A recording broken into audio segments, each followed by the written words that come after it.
Good morning, and welcome to the 8th Annual Cato Summit on Financial Regulation. I'm Jennifer Schulp, the Director of Financial Regulation Studies at Cato's Center for Monetary and Financial Alternatives.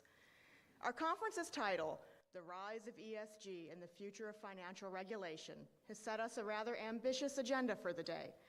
Environmental, social, and governance, the rather awkwardly phrased collection of words, has captured the attention of the investment world.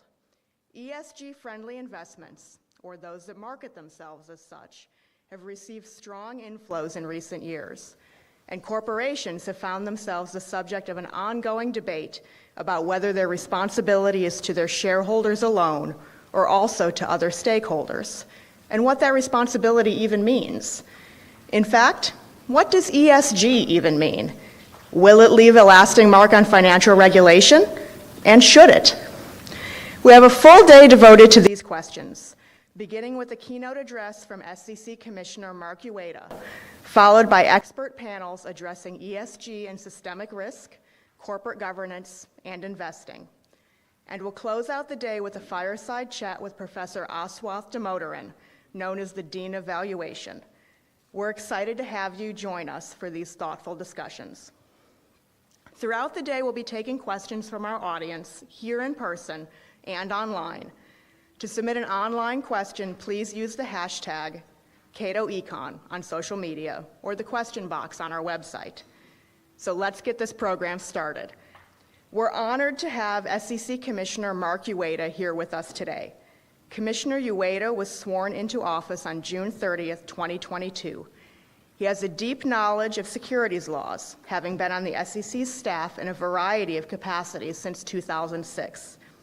He served as counsel to 3 prior commissioners, as staff in the SEC's Division of Investment Management, and on detail to, among other places, the Senate Committee on Banking, Housing, and Urban Affairs.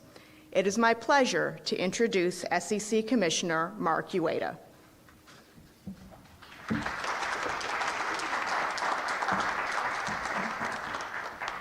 Well, good morning, everyone. It's so great to see everyone here. Glad to be doing this in person. But to those of you who are participating virtually, thank you also very much. Thank you, Jennifer, for that kind introduction. I appreciate being part of your conference focusing on the rise of environmental, social, and governance investing and the future of financial regulation. The conference raises a number of important questions, such as, what is ESG? What role should ESG play in investment decisions? And should ESG be considered in assessing financial stability? As you consider these issues, I wanted to share a few of my thoughts that reflect my individual views as a commissioner and not necessarily the views of the full commission or my fellow commissioners. First, let's discuss ESG and sustainability. But I'm not referring to ESG and sustainability as interchangeable terms. Rather, the terms are meant to ask whether ESG investing in its current form is itself sustainable. The asset management industry has excelled in recent years in attracting fund flows to ESG-themed investment products. Whether these trends can be sustained over the long run is an open question, especially if many ESG funds are essentially plays on overweighting the technology sector and underweighting the energy sector. Meanwhile, on the corporate disclosure side, it is appropriate to inquire whether any specific E, S, or G factor will remain relevant in the future.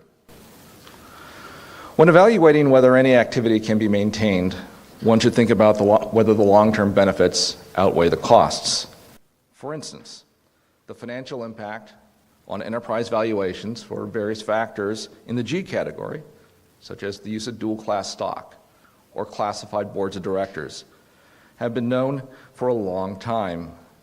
However, for ESG as a whole, whether there is a net benefit may be difficult to evaluate because interested persons may not agree on what particular factors constitute ESG, much less how much weight each factor should be given. For example, the Commission has a pending stock buyback rulemaking proposal. Should that disclosure be considered a G factor? Or is it an S factor? Or both? Or neither? Reasonable persons can reach different conclusions. Not surprisingly, one need look no further than the so-called ESG rating agencies, whose evaluations reflect widespread disagreement. A recent study by professors at the Massachusetts Institute of Technology and the University of Zurich found that the average correlation among 6 prominent ESG rating agencies to be 54%, compared to 99% correlation among credit rating agencies. This study showed that the divergence in ESG ratings was due mostly to how rating agencies measure company data, followed by the difference in the attributes assessed and the weighting of those attributes. One should not necessarily view the lack of correlation as a bad thing. To the contrary, it could simply reflect that ESG factors are so individualistic, it is difficult to consistently calibrate ESG on a uniform basis. Despite these disagreements on what constitutes ESG, one aspect seems certain. There will be increased costs, and these costs will be ultimately borne by investors. As an example, one should look at the estimated costs associated with the Commission's proposed climate-related disclosure. In its March 2022 proposal, the Commission estimated that the total existing external cost burden on companies to register their offerings on Form S-1 and file their annual reports on Form 10-K was a little more than $2 billion. The Commission then estimated that the marginal increase from the proposed climate disclosures alone would nearly triple these costs to over $6.3 billion. Now, these estimates were based on the assumption that the cost for external legal advice was $400 an hour, an amount that has remained flat since 2006. Now, recently, the SEC adjusted the assumed costs to $600 per hour, and even this revision may be too low. But even with this $600 assumption, the total estimated external cost quadruples now to $8.4 billion. One aspect of the cost for ESG that may differ from the costs associated with other disclosure rules is the potential difficulty for companies to achieve cost efficiencies or economies of scale in preparing ESG disclosures. In the climate-related disclosure proposal, the SEC assumed that compliance costs may decrease after the first year. This assumption may or may not be true. The SEC's proposal permits the use of reasonable estimates, but in the future, technology may be developed, allowing for more precise capture of greenhouse gas emissions that may entail additional costs. Furthermore, companies may have costs arising from other ESG obligations. Today, some persons, including non-investor ESG stakeholders, are focused on climate and greenhouse gas emissions. However, in the next few years, the focus could shift to other disclosures, such as water-related metrics or other topics that are not currently contemplated. This ever-changing focus of ESG, when combined with the lack of consensus on what constitutes ESG, could make it difficult for companies to decrease compliance costs over time. Unlike costs, which can be measured and quantified to some degree, the benefits of ESG investing can be more difficult to quantify.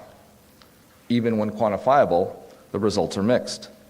A study by 2 Vanguard investment strategists concluded that ESG funds have neither systematically higher nor systematically lower raw returns or risk than the broader markets.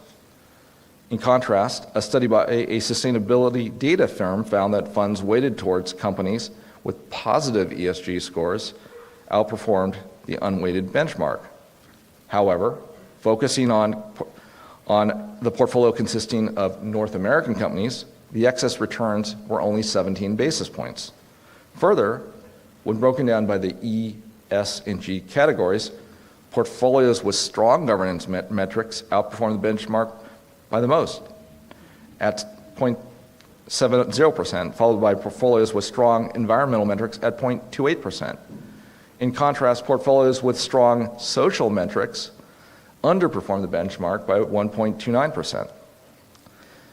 The uncertainty of benefits associated with ESG investing, combined with the certainty of costs for companies undertaking ESG activities, should motivate all market participants, whether public companies, investors, or asset managers, to question whether the ESG trend itself is sustainable over the long term.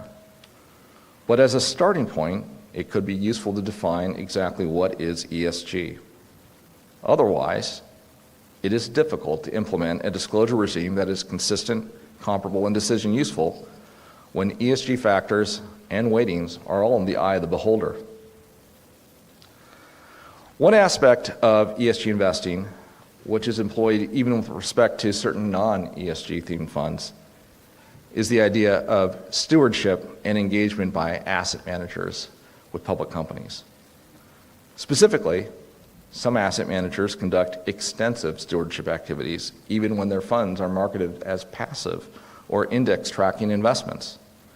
Companies often engage with these asset managers because of the influence and leverage that asset managers can have, as the funds advised by the asset managers hold the company's voting securities. In the SEC regulatory regime, these asset managers are said to have beneficial ownership of the company's voting securities because they have the power to vote or to direct the voting of such securities. If that beneficial ownership exceeds 5%, then asset managers are required to publicly report their ownership. Congress created this reporting regime in 1968 to provide information to the public and the subject company about accumulations of its equity securities in the hands of persons who would then have the potential to change or influence control of the issuer. Initially, all persons beneficially owning more than 5% of a public company were required to report their ownership on a Schedule 13D. In 1977, pursuant to its rulemaking authority, the SEC began permitting certain categories of institutional investors to report their ownership on a shorter form.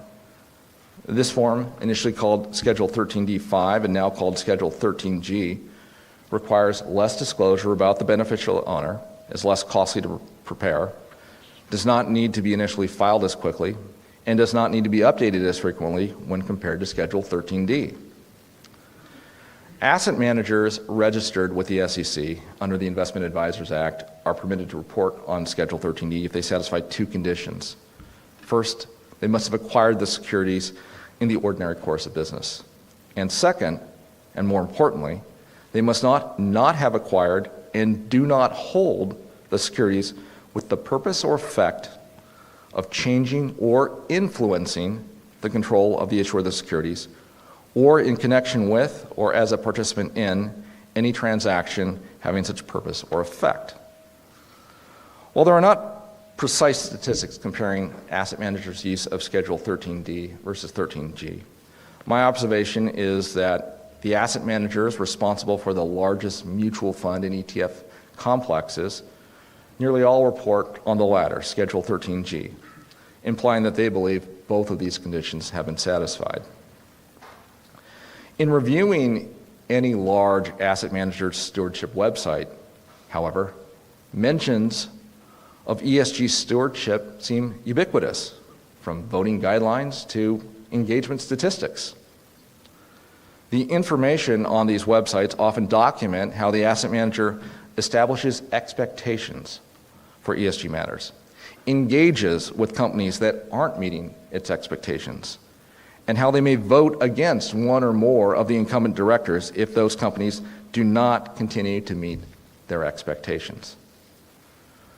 For example, an asset manager publicly disclosed a case study where, following a multi-year engagement, it voted against the director of a public company who also chaired the board committee overseeing ESG matters because the company failed to disclose its forward-looking greenhouse gas reduction targets.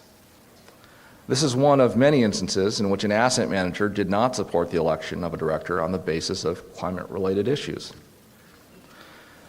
Now, the second condition for Schedule 13G eligibility requires that the asset manager must not have control intent with respect to the company.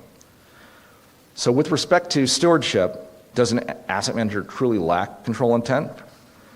The SEC staff has provided guidance that an asset manager's engagement with a company's management on issues of social or public interest, including environmental policies, without more would not preclude the asset manager from filing on Schedule 13G, so long as the engagement is not undertaken with the purpose or effect of changing or influencing control of the company. However, this guidance does not answer that question.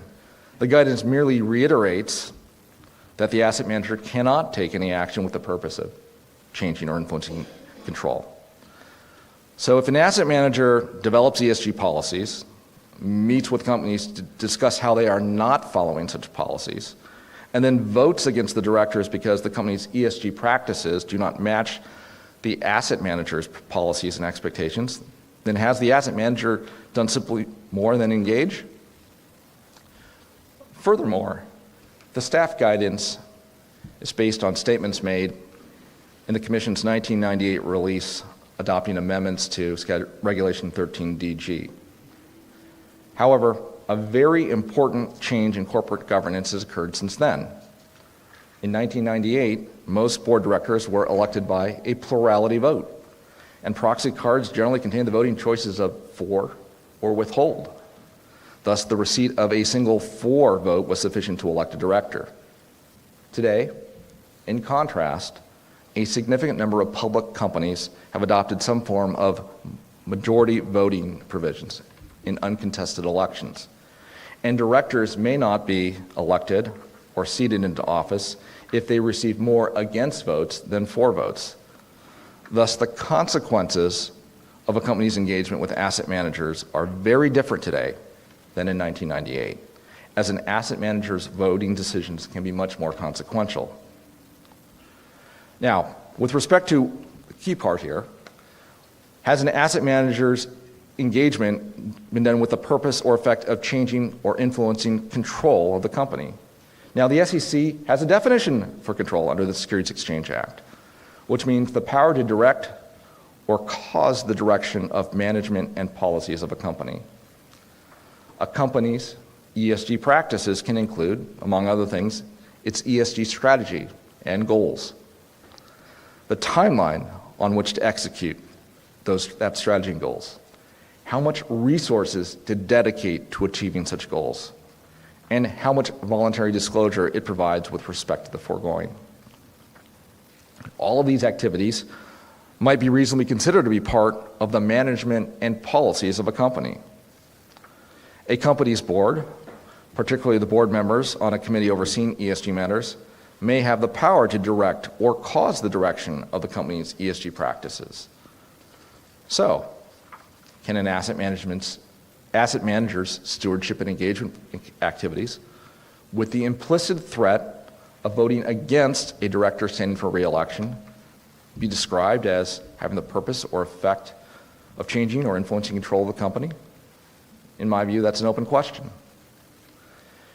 Now, even if an asset manager is determined not to have control intent and therefore eligible to use Schedule 13G, the Commission should consider whether additional and more timely disclosures of the asset manager's discussions with a company and its management and voting intent should be required, either on Schedule 13G or elsewhere. The SEC has a rule, Regulation FD, which regulates the disclosure by a public company of material non-public information provided by the company to its investors, including asset managers. However, other than with respect to Schedule 13D, there's no requirement that a large asset manager beneficially owning more than 5% of a company's voting securities, that it has to disclose its communications to the company, including its demands and requests with respect to ESG matters. To the extent that asset managers are not required to file on Schedule 13D, this dichotomy in disclosure obligations between a company and an asset manager seems at odds with a disclosure regime aimed at providing material information to all shareholders. Another way to look at this issue is to consider a traditional activist shareholder that develops a financial model showing that a company would create more value for its shareholders by spinning off a business unit. That activist shareholder then approaches the company with its idea and suggests that it would vote against one or more of the incumbent directors if the company does not carry out this idea. If the activist shareholder beneficially owns more than 5% of the company's voting securities, then it would generally be expected to file a Schedule 13D and disclose its discussions with management. Thus, why should the conclusion be different when it involves an asset manager for a large mutual fund or ETF complex, and the idea involves ESG instead of a spinoff? So to conclude, ESG has been a trending topic for the past several years.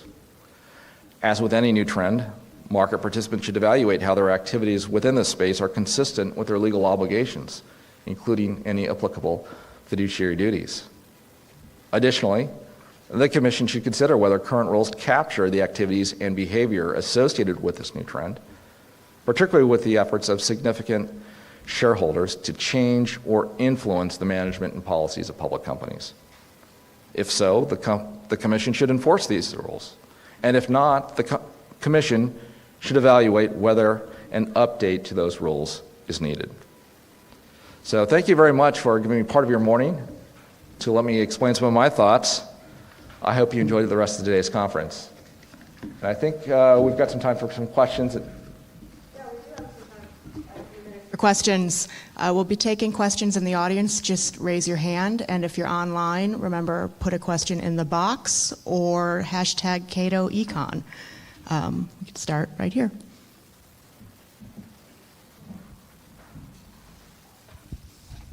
Well, thank you, Commissioner Uyeda, for your leadership at the SEC. I have a question about the rule that was recently finalized that made amendments to Form NPX. It requires new categories, including a new category called Other Social Issues for proxy voting to be disclosed. And in Other Social Issues, it specifically says lobbying or political contributions. Do you think that this is potentially in conflict with a appropriations rider that's been enacted since 2015 that explicitly prohibits the SEC from requiring disclosure of lobbying, political contributions, and contributions to nonprofits? Well, thank you for that question. This is something that I also had a similar reaction and had that question pop into my mind.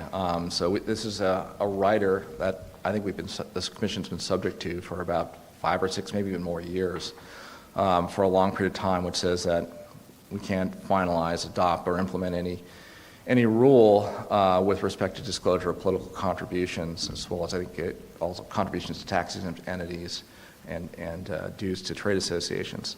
So this is something that when we did have that open meeting a couple weeks ago, I posed to our general counsel's office because the language on its face says regarding any disclosure of political contributions, and so to me that at least on the face of it was broad, and so our general counsel's office provided their opinion at that open meeting, and I don't think it's part of the transcript, but if you go to our website at some point, I know a replay will be open. I know they need to do a couple of things so that I'm not quite sure if it's up on our website right now. There are some requirements that we have to do to make sure it's equally accessible to everybody. They give an explanation as to why, at least from the SEC's perspective, it does not run afoul of that now. So I'll see for yourself if you find their opinion to be convincing or not.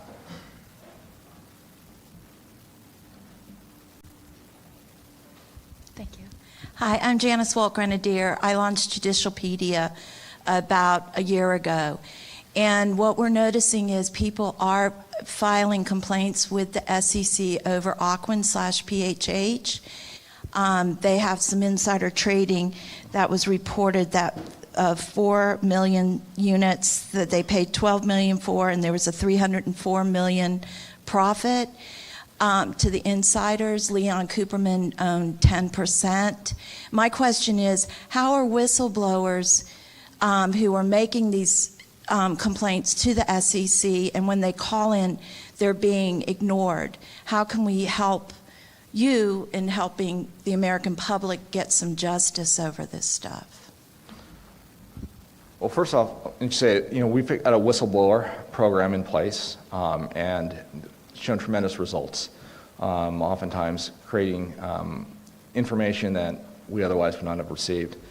One of the things, though, with our enforcement program, as well as our exam program, is that we can't publicly disclose sort of anything about that until we ultimately come to perhaps some sort of enforcement action. So I think I empathize with those who file complaints because, at least on the surface, because of the internal requirements that there be non-disclosure of what's going on.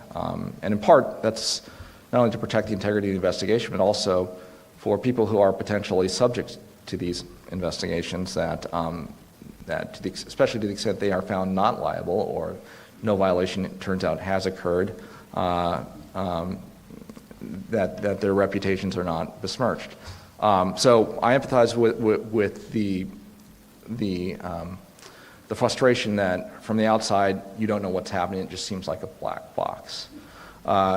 Based on the large number of enforcement cases that I see every week, it's clear that things are happening. Now, I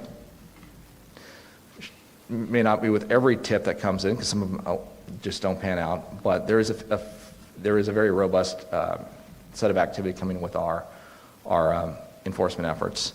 So I would say if individuals do have concerns that the securities laws have been violated, we have something called a tips, complaints, and referrals part on our website. You can file it with that, and there's also additional information because there are certain, like many government agencies, there are financial incentives that a person could be eligible for, but you need to make sure you go through the right process and file the right things. So I'd encourage anyone who thinks that they have information like that they can file that with us.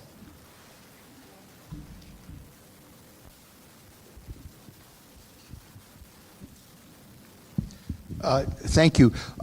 What data is the SEC collecting and publishing with regard to ESG-related proxy requests and so forth, and actual votes at shareholder meetings that, in one way or another, deal with ESG matters? To put this question another way, how active are shareholders in terms of pushing on or questioning ESG activities by publicly held corporations? So we collect a lot of data, and part of the question is what's the data being used for, and how is it compiled?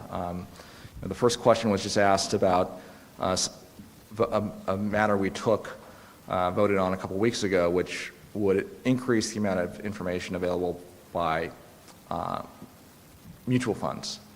Right now, they file the reports with us. It's in either HTML or, in some cases, I think even ASCII. So it's very hard to look at some of that data and to find it. One of the changes that is being made is to now make that what we call interactive data, so it'd be easier to search. So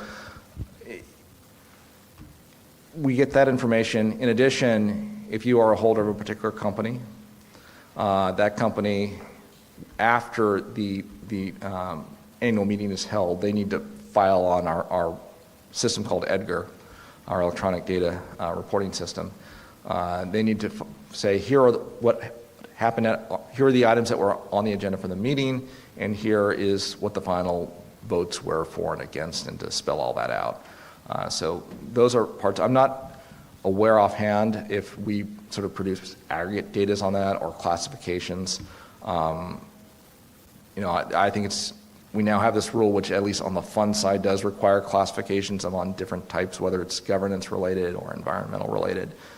So it's possible to probably generate more information on that, but that won't be implemented until the summer of 2004.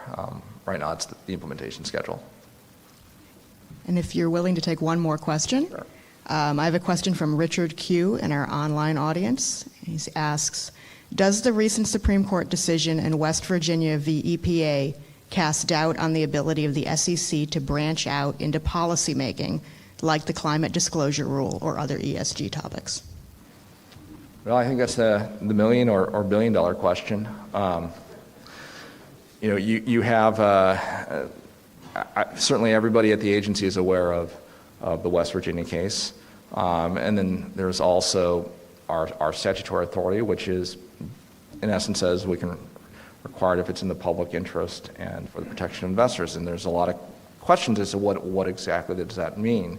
My broad perspective on our rulemaking when it comes to disclosure is it all goes back to financial materiality. Does this affect what the company's valuation is? Does this affect what the stock price is? Now, that's not, there is a legal test set forth in a couple of Supreme Court cases, Basic v. Levinson, TSC Industries versus Northway, which I look as very important as to what is materiality. But that is going to be, I think there's been robust debate. What exactly does West Virginia and EPA mean on the SEC's rulemaking? It's certainly an argument that will need to be addressed. Those who have concerns about what the SEC is doing here, I know there are other arguments out there as well that are not reliant solely on the statutory authority question. Thank you very much, Commissioner Uyeda.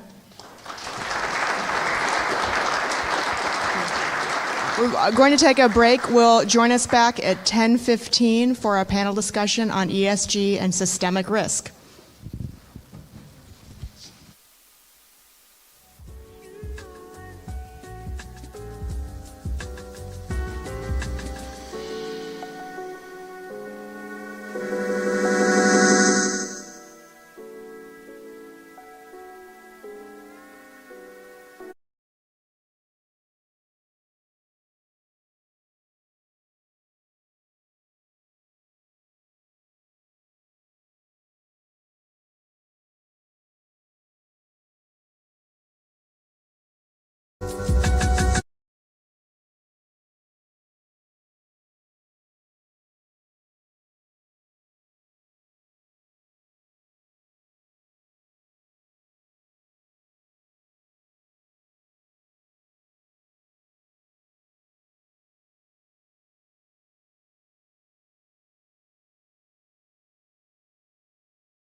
Victoria, and thanks so much to the organizers here at Cato for putting together a day full of topics on a subject that is so top of mind for academics, policymakers, market participants. It's really great to be here. So I want to focus my opening remarks on the implications for the democratic process that follow from linking the concept of systemic risk to the concept of ESG.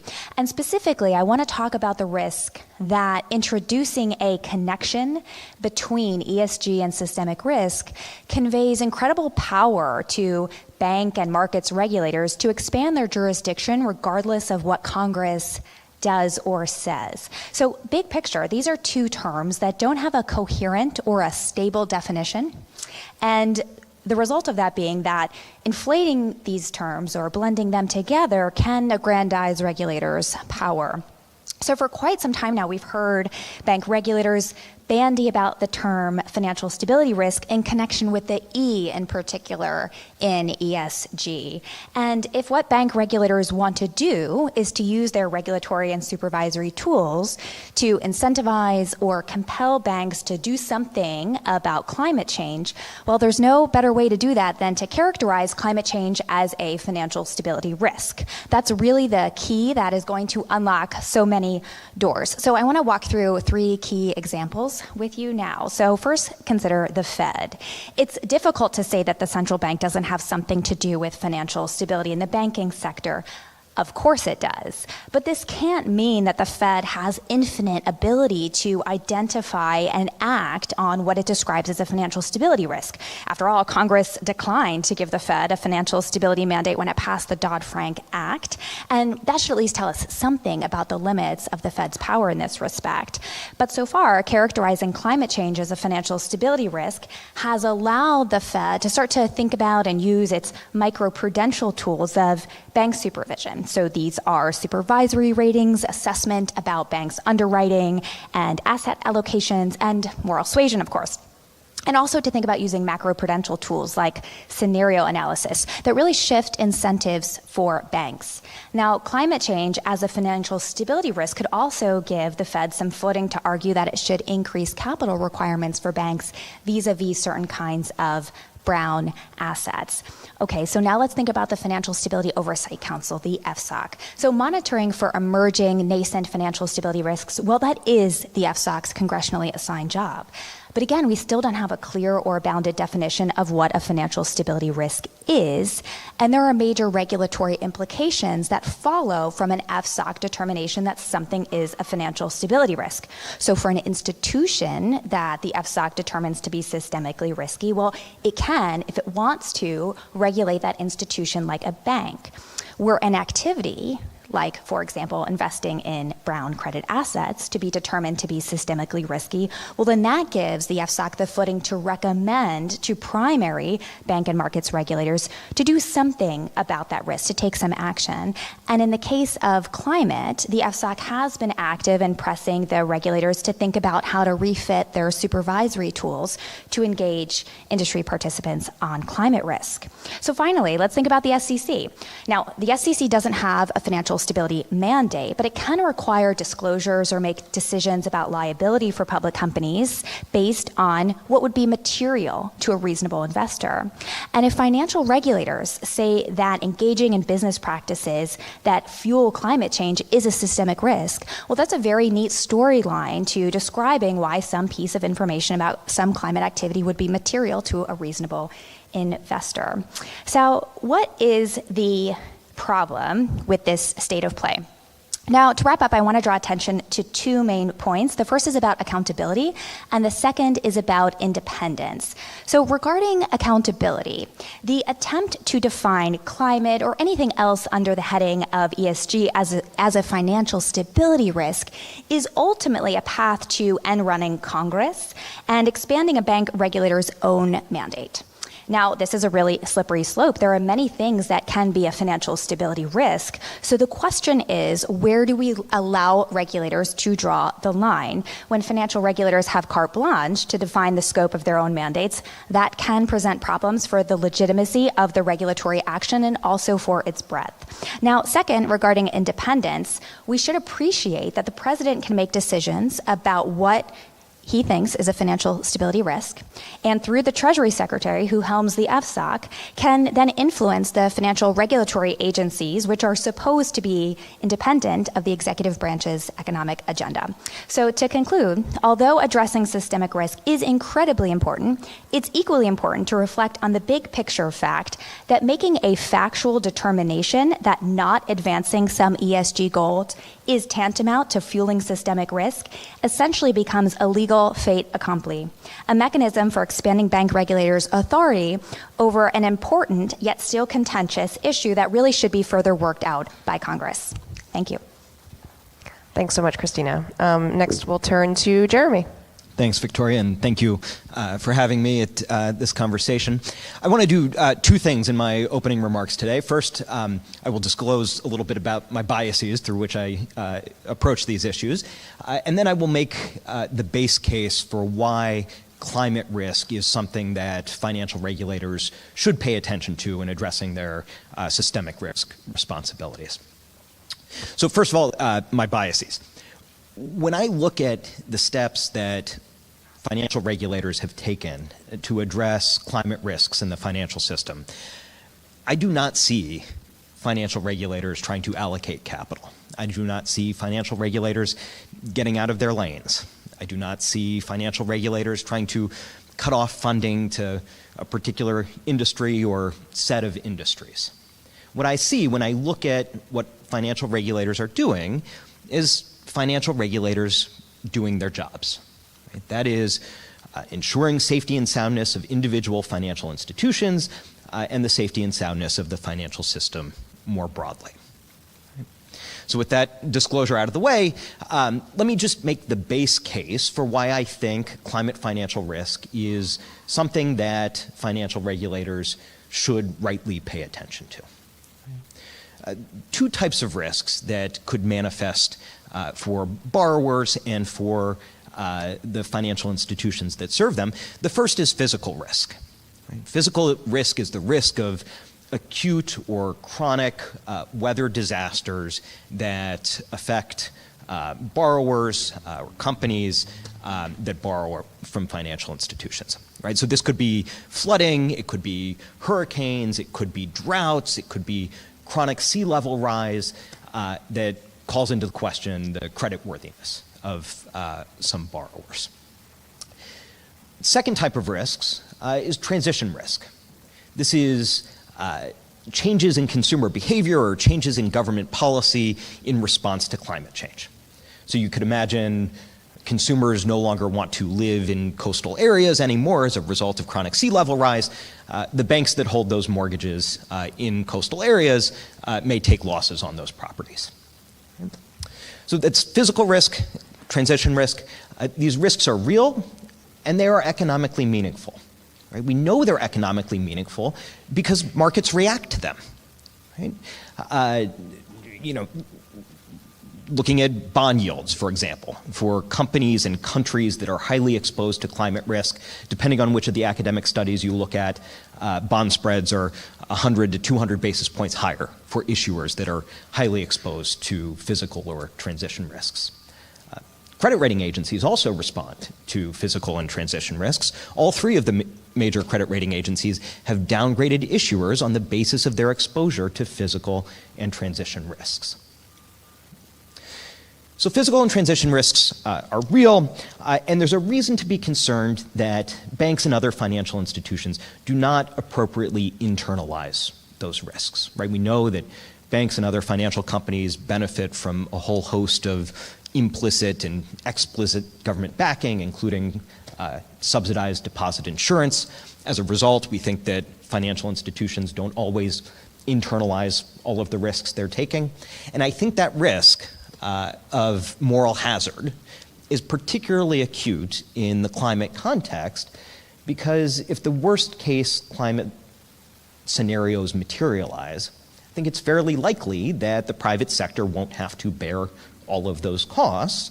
Those costs may be offloaded onto the public sector. So that is the very brief overview of how I approach these issues as a first cut. I'm sure we'll have time to discuss and debate potential policy responses, but for now, happy to pass the mic. Great. And you pass the mic over to Paul. Thank you. Thank you, Victoria, and thank Cato for inviting me to be a part of this panel. I'm going to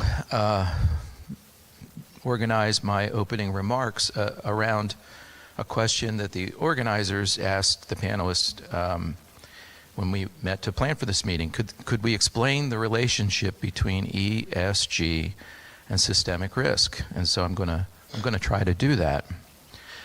So E, you might already realize, signifies environmental issues, climate change, greenhouse gas emissions, pollution, etc. S signifies social issues, firms' management's efforts to account for human interdependencies. Relevant issues under S include managing company relationships with all internal and external stakeholders, recognition of the firm's overall community impact, prioritizing gender and diversity inclusion.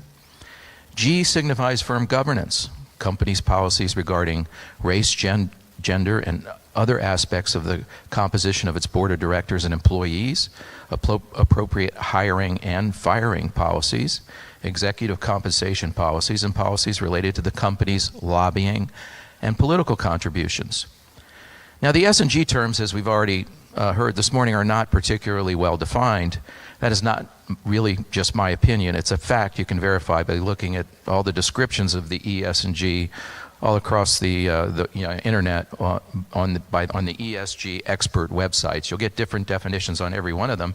And the E, S, and G issues I just said to you are not my opinions. They come from looking at various those websites of the ESG experts. ESG, S and G compliance are graded on a highly malleable scales, which have over the past 3 decades widened to include the current issues championed by activist investor clienteles. What exactly qualify as appropriate S and G policies are dependent on the values and preferences of the evaluator. This seems pretty problematic to me, to say the least. No longer activist investors focus on punishing big tobacco or defense contractors as they were in the 60s and 70s and 80s. Today, activists are concerned with forcing corporations to adopt their preferences when it comes to hiring policies, layoff and pay practices, policies in the race, gender, and ethnic diversity, composition of their boards of directors and employees, and to actively lobby for controversial legislation supported by activist investors on topics related to abortion, school choice, LGBTQ+ rights, among other issues. I think you've all seen that in the news over the past year. Active investors began focusing on E probably about 1962 with the publication of Rachel Carson's Silent Spring. The movement matured during the 60s, and by 1970 we had the first Earth Day and the creation of the Environmental Protection Agency. Richard Nixon signed that law in December 1970. In the last decade or so, environmental crusaders against GHG emitting companies have been amplified. The crusade has been amplified by billionaires who frequent Davos World Forum meetings in their private jets. Activist ideologues convinced the UN that climate change activism could be used as a cudgel to extract hundreds of millions, if not billions, of dollars in climate change reparations from advanced Western nations. Never a group to ignore a profitable grift, UN officials formed climate change committees that argued for global corporate GHG measurement and disclosure standards and for taxing developed Western nations to fund less developed countries' transition to green energy and compensate them for global warming extreme weather events allegedly caused by rich nations' use of fossil fuels. And you've probably watched the news in the last few days as our president has pledged hundreds of millions of dollars of our taxpayer money to various climate change UN initiatives at the COP 27 or whatever it's called. To date, the E of ESG is the only component that's allegedly been linked to financial sector systemic risk, not only by activist investors, but by activist financial regulators in the United States, as Christine has already spoken about, and by activist regulators in Europe. But the solutions championed by these activists, imposing new regulations to make it difficult for GHG-intensive companies to access capital, ignore the impacts these solutions will likely have in creating systemic risk in the S component of ESG, the social component. Over the past 100 years, fossil fuels have provided an affordable, reliable energy supply, at least until the last year, and the petrochemicals, plastics, and fertilizers used in modern agriculture and in so many modern consumer products and life-saving medical devices. You know, like the valve that fixed my wife's heart, a couple of years ago. It's not an overstatement to say that fossil fuels and their derivative products are perhaps the single most important driver of the massive improvements in the standard of living enjoyed by billions of people living in developed and to a lesser degree developing economies. In other words, the social benefits, the S associated with fossil fuels, are enormous. Without fossil fuels, we would not have experienced the industrialization, technological innovation, and specialization of labor that had driven productivity gains in modern economies. While pollution has been an issue, there has been tremendous progress on pollution abatement in my own lifetime, and I see no reason why this won't continue. Ignoring the tangible, socially valuable, positive externalities afforded by fossil fuels is short-sighted in the extreme. Restricting GSG-intensive companies' access to capital will have huge negative implications for the S component of ESG. So we have the systemic risk, the response to supposed systemic risk in E, going to spark huge systemic risk in S. Indeed, without affordable, reliable substitutes, choking off fossil fuel supplies, using financial regulations will impose massive reductions in our standard of living, as we're already beginning to see today in the US and Europe, not to mention the spike in inflation. Adopting unwarranted policies that treat E as an existential threat will create enormous systemic risk in the S component of ESG. And I'm happy to go back and talk about extreme weather in the questions that follow, but thank you very much. Thanks so much. Great table setting there by the three of you. And, jumping off of Paul's remarks, it does seem like the bulk of our discussion is going to be on the climate front. But before we dig a little deeper into that, I did want to focus a bit on the S and the G. As Paul suggested, this hasn't really been as much of a focus in terms of the U.S. financial regulators. But I wanted to ask, Jeremy, I'll start with you. Do you think that there are S and the G issues, whether connected to E or not, that pose systemic risk issues? So I think, Victoria, it's they're all kind of related, right? In fact, there's a growing literature that connects stronger scores on ESG metrics of financial institutions with lower overall systemic risk. So, and recognizing some of the limitations of this ESG scoring that Commissioner Uyeda and Paul brought up, but there are reputable studies. I wrote down Chiaramonte et al., Avoye et al., Caroline Bax et al., all finding correlations between banks' ESG scores and their contributions to systemic risk, right? The better they perform on ESG, the lower their contribution to systemic risk using various systemic risk metrics like S-risk and conditional value at risk.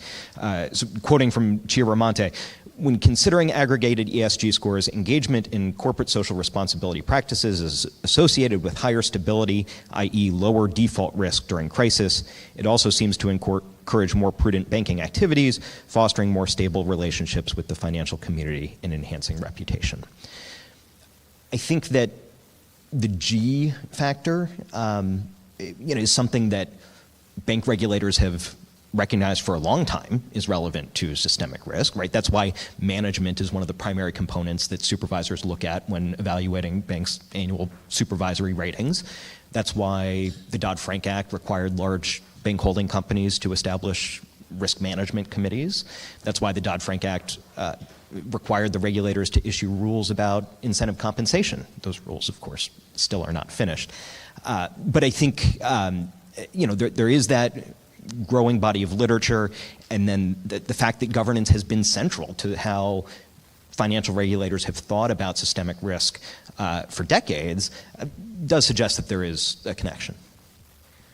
Yeah, so Christina, I'll turn to you on this. Do you think that the governance and the management, the G in ESG, is that the same as sort of the management issues that we think of as having, broader safety and soundness and financial stability concerns?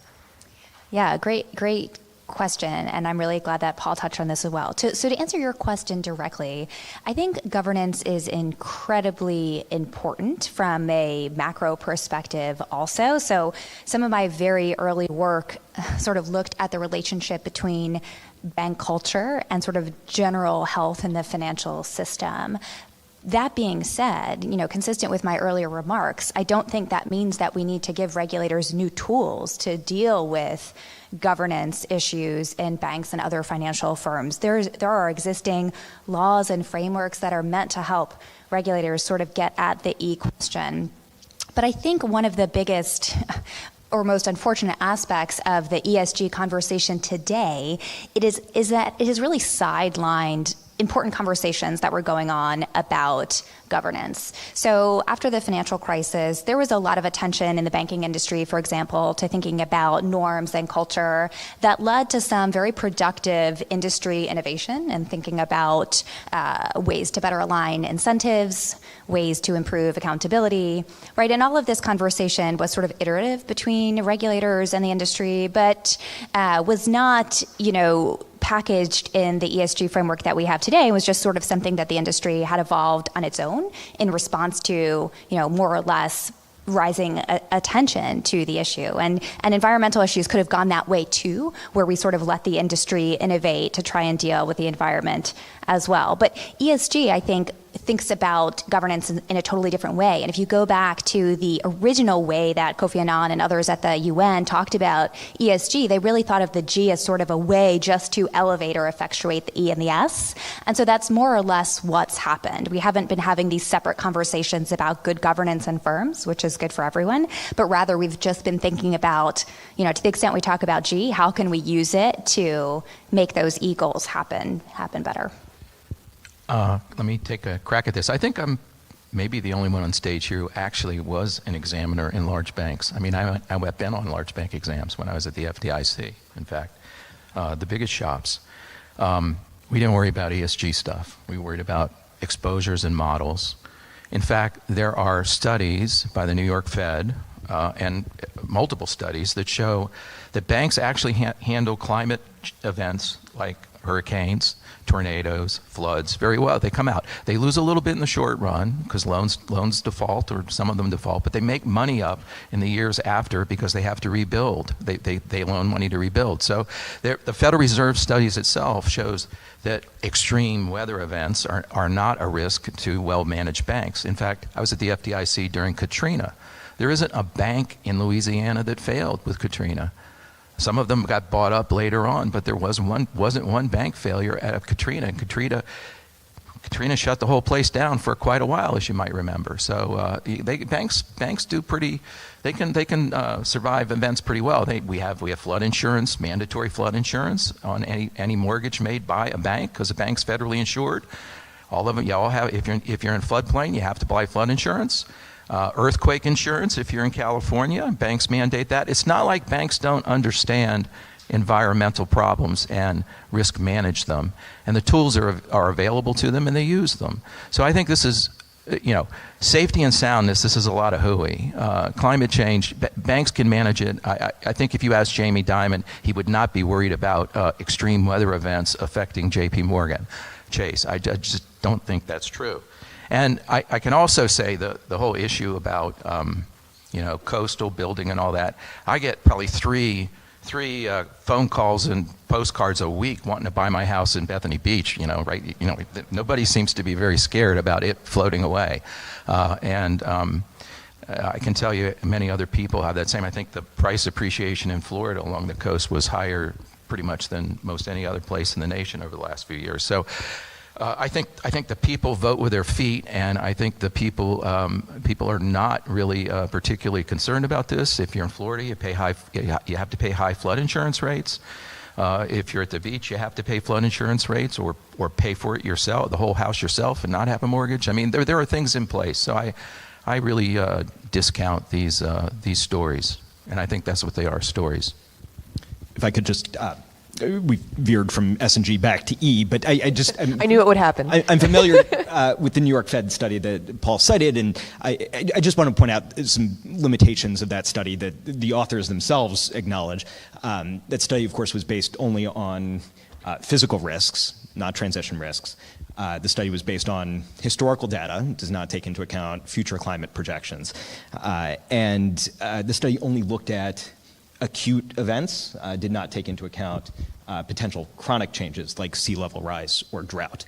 So I take the study for what it's worth, but I just think some context is important. So what losses are associated with transitional risk? Has there been ever a transitional risk? It's completely in your mind. It's hypothetical. It doesn't exist. There are no losses. So can I just jump in here because the Financial Stability Oversight Council has identified climate change as an emerging risk, which I think is in sort of an interesting way of posturing it, right? Which is basically like climate change is not currently a financial stability risk; it's an emerging risk. And so I wanted to maybe take a little bit of the heat off Jeremy up here, and ask Paul and Christina, we've seen, for example, wildfires in the West, right? So,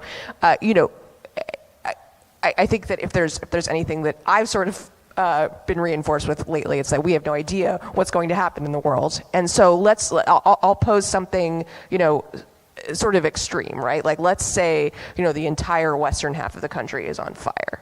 Does that pose a financial stability risk? No, because it's not going to happen. If you actually go to the data from NOAA, there's no trend in the number of hot days between 1895 and 2017. 11 of the 12 years with the highest number of days occurred before, these are facts, before 1916. U.S. tornado activity shows no trend or a downward trend since 1954. Tropical storms, hurricanes, and accumulated cyclone energy show little trend since satellite measurements began in the early 1970s. Does that mean losses couldn't be bigger because cities are bigger, poor people live near the coast? No, losses could be bigger, but there's no evidence that hurricanes or their energy is getting any worse. Here's the one you just asked about. The number of U.S. wildfires shows no trend since 1985, and the global acreage burned has declined over the past decades. I can send you the sites for all these if you want. The Palmer Drought Severity Index shows no trend since 1895. U.S. flooding over the past century is uncorrelated with increasing greenhouse gas concentrations. And there's all kinds of other data out there. So this whole notion that extreme weather events are just, we're about to have biblical plagues. I mean, this is really, really overplayed. So, yeah, I think if you really grapple concretely with the facts of sort of facts in the way that Paul just cited, and also the facts of how banks work and what their balance sheets look like, it's really difficult to say that climate change is a financial stability risk right now. And that's because, to the extent we do have a definition of what financial stability risk is, the one that we were sort of operating on when Dodd-Frank was passed and thereafter, means that there's some threat to the solvency of a big bank's balance sheet that if that threat materialized, right, then that bank would come close to insolvency, right? Some kind of credit risk that's lurking on a big bank's balance sheet. But if you actually examine the balance sheets of the systemically important financial institutions, you can see that their wholesale loan exposures to heavy carbon producing industries, even assuming there was some transition policy that put all of those businesses out of work, right? Or loans to businesses and homes in flood-prone areas. Because banks are so regionally, geographically, sectorally diverse, right? Together, these loans, they're only 1%, 2%, 3% of the big bank's balance sheet, and their equity capital is 2, sometimes even 3 times that amount. And so I'm not surprised at all that the FSOC has to use a little bit of sleight of hand and say that this is an emerging financial stability risk, because they're well aware, no doubt, of the limitations of their own authority and these facts that we've just been discussing. And so if they were to go all in on climate change being a financial stability risk, well, then they set themselves up for some judicial challenge, right? Just like their determination that MetLife was a systemically important financial institution was determined to be arbitrary and capricious. So, Jeremy, I do want to turn to you on this. So, I think you can agree or disagree, but it seems like a bank hasn't failed because of severe weather events. And so I'm curious whether you think that, you outlined physical and transition risk, whether things would have to get really markedly worse for us to see that, or are we close to seeing that, or do we have to see sort of like an extreme event like what I outlined in order to really see an uptick? So what is the path to systemic risk, right? I think that's what you're asking. And there are two scenarios that I would worry about if I were sitting in one of the regulatory agencies today. The first would be the failure of a large systemically important institution by definition. As you can imagine, JP Morgan taking a large hit on their oil and gas loan book, recognizing that loan book itself may be not enough to trigger insolvency, but I think if a hit is big enough and it brings a big bank close to even the adequately capitalized level, that could be enough to trigger a downward spiral. So that's credit risk, but you also may worry about market risk. Let's say JP Morgan had a big energy derivative book that took a hit, or operational risk, right? A weather event causes a catastrophic systems outage for JP Morgan that triggers distress. So that's kind of scenario one, right? The failure of a firm that's by definition systemic. And then scenario two would be the simultaneous or near simultaneous failure of hundreds of smaller firms that are less geographically diversified. But you could imagine dozens of banks in the Plains area, for example, that have lots of oil and gas exposures. That scenario could mimic the S&L crisis from the 1980s, where many smaller firms failed simultaneously and created systemic risk. Yeah, well, and just to stay with you for a second, it seems like, a financial stability risk could theoretically come from a lot of different things, right? It could come from nuclear war, it could come from a pandemic, it could come from, I guess some sort of catastrophic climate event. And this is a question of sort of like black swan events and tail risks and all of that. So do you think, we'll start with you and we can kind of go down the line here. Do you think that climate is something that sort of warrants special attention versus, just making sure that a bank is prepared for any catastrophic event? I think climate is one of many risks that financial regulators ought to be worried about. And frankly, I would be less worried about climate specifically if I were confident that the banking system on the whole were sufficiently well capitalized to absorb all of the tail risks that you mentioned. But when I look at the data, the best data that I've seen suggests that if we are in the optimal range of bank capital, we are at the very low end of that. I think if we were more comfortably within the socially optimal range of bank capital, then I would be less worried about climate change as an individual risk. So I think if you were to honestly say what the biggest systemic risk right now is, it's the Federal Reserve raising interest rates. Now, they have to raise interest rates to control inflation. That's true. It's their job. But with all, interest rates have been near zero for a dozen years or more. And all the QE has caused bubbles all over the place, all over the world. And the Fed raising interest rates, that's what's going to squeeze out the marginal bank or country or many countries as they face exchange rate pressures.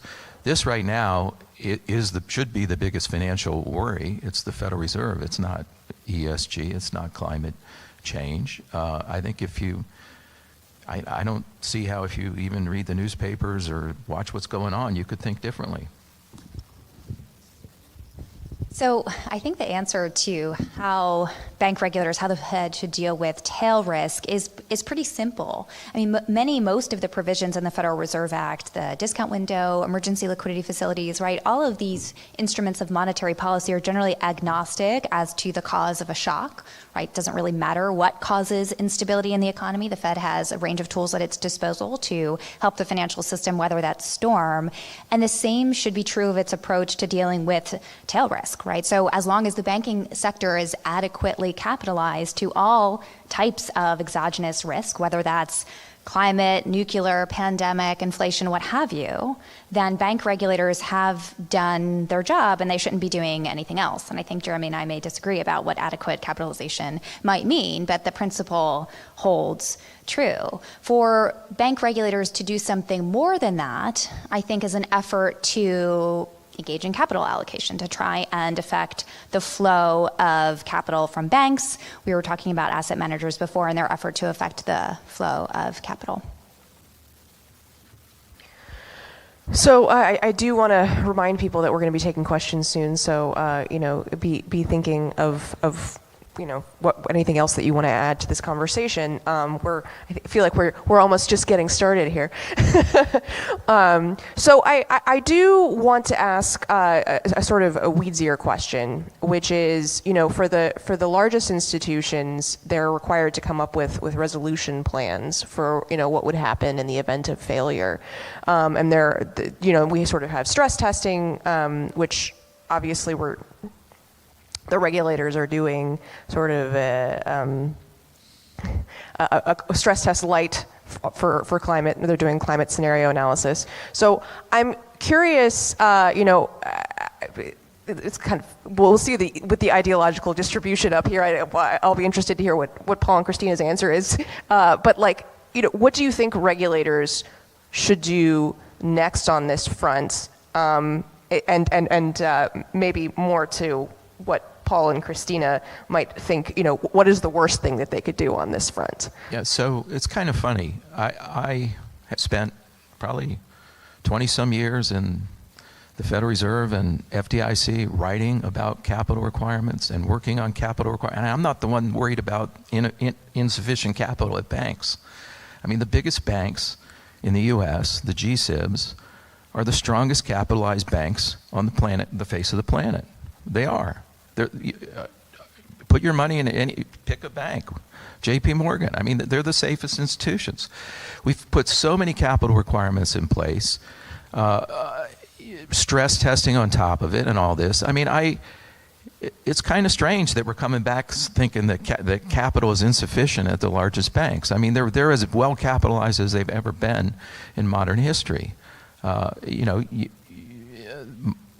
They have huge portfolios of basically reserves at the Fed. I mean, it's quite shocking if you look at what's happened to them since Dodd-Frank. I mean, they don't really do that much lending anymore. The lending's gone all outside the banking system. So all these regulations that impose higher and higher capital requirements on the banks, push financial activity other places where it's not regulated. So, I mean, I think you need to worry about that too. And I'll leave it at that.